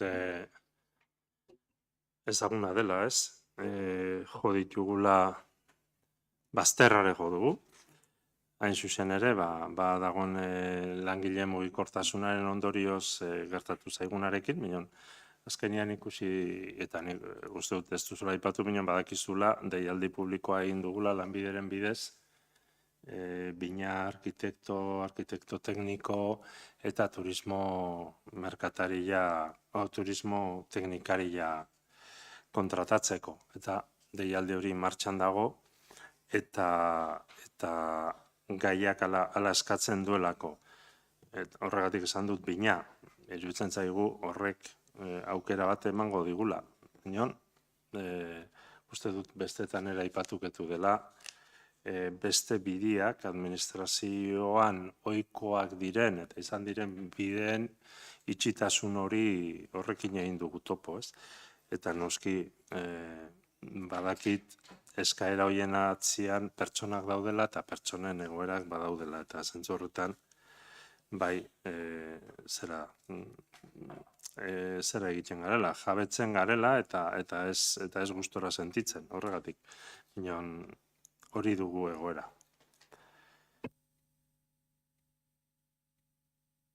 Bai. Zan baimenez, erroldatu ditugu galdera sorta bat, astelehenean prentsabidez jakin izan genuen, Hondarribia jaz antolatu eta galdera sorta bat ezala beharrez nahiko genuken idatziz erantzungo balira, baina, nik irakurriko ditut Discord besterik gabe. Noren ekimena izan da Hondarribian jaz antolatzea, noiztik eta nola landu da Hondarribia jaz ekimena, zein da ekimen honetan erabili duzuen lan hizkuntza, hondarribianjaz.eus webunean esaten da. Hondarribian jaz musika maite dutenek eta xelebreek astebeteko arteaz zentzu guztietarako jazaz goza dezaten jaio da. Nortzu dira xelebre horiek eta zein zentzutan? Zergatik ez da inongo udal batzordeetan aurkeztu? Zenbatekoa da Hondarribian jaz ekimenaren aurrekontua? Norena da hondarribianjaz.eus webunea? Bada ekimenaren marka erroldaturik? Zein? Norena? Inoiz hitz egin alda Hondarribiko musika eskolakoekin Hondarribian jaz ekimena antolatzeko edo haien iritzia biltzeko? Zenbat dira sarrera ordaindu beharreko kontzertuak? Zenbat balioko du sarrerak? Nork finkatuko du sarreren salneurria? Nork bilatuko ditu babesleak? Edo nork bilatu ditu? Udal gobernuak onartzen du Airbnb plataformaren babesa? Nola aukeratu da antolatzaile gisa agertzen den pertsona? Zenbat kobratu behar du bere lanagatik eta nola ordainduko zaio? Nolako harremana egin da? Kontratua, hitzarmena. Nazioarteko jaialdia dela esaten da. Datozen urteetan jarraipenik izango aldu? Gehiago eta gaiarekin zerikusirik ez, baina pentsatuta neukan beste galdera bat eta agian hori erantzuteko modukoa bertan da. Ia San Telmo gazteluaren berririk ote daukagu. Eskerrik asko.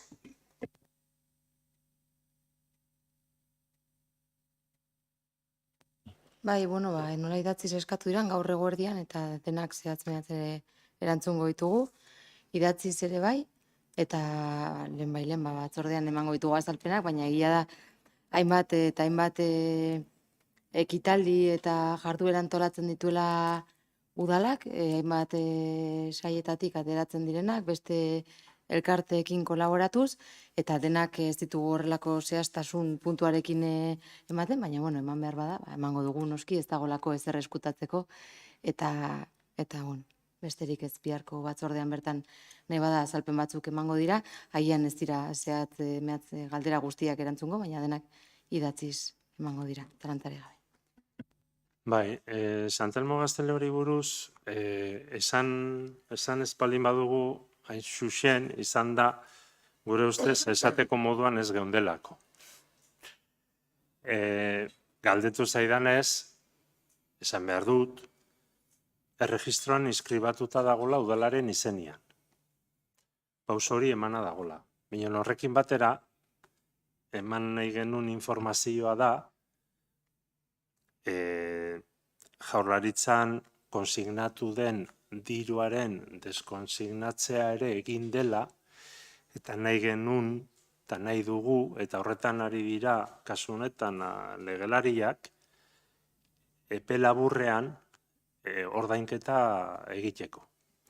Orduan, horregatikan ez dugu besterik aipatu.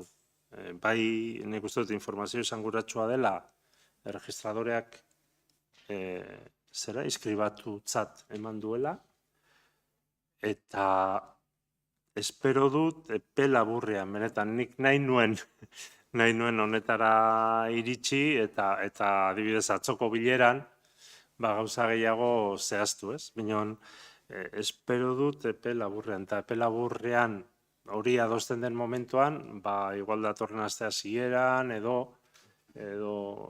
iristen baldin bagera, azalduko dugu, eta noski horren azalpen guztia bai egin behar dela, ikusi behar dugulako gero ondo dakizuenez eta kontratuaren baldintzetan bazegolako udalak jarri zuen zera betetzia, gogoratzen baldin bazarete komisioaren kontua, eta ondo irutzen balen bazaizue, ari horretan ari gera, espero dut, epe laburrean, nolabait esateko kapitulo horren, ez dakit, bukaerara, minio behintzat, bukaerara hurbiltzea, eta noski, gero hurrengo kapituloa irekitzea. Ia, zer egingo dugun, nola egingo dugun, eta hori guztia. Horregatikan ez dut lehenago zan, bai. Orduan, bukatutzat emango dugu gaurkoa, mila esker, aritu zareten bezala aritzeagatik, eta horixe da, broma barkatzen baldin badidazue, 9:30 bukatuko ote genuen ez genuen, hortxe ibili gera. Mila esker, eta bihar batzorde bilerak eta lantzen, eta horiekin jarraituko dugu. Eskerrik asko.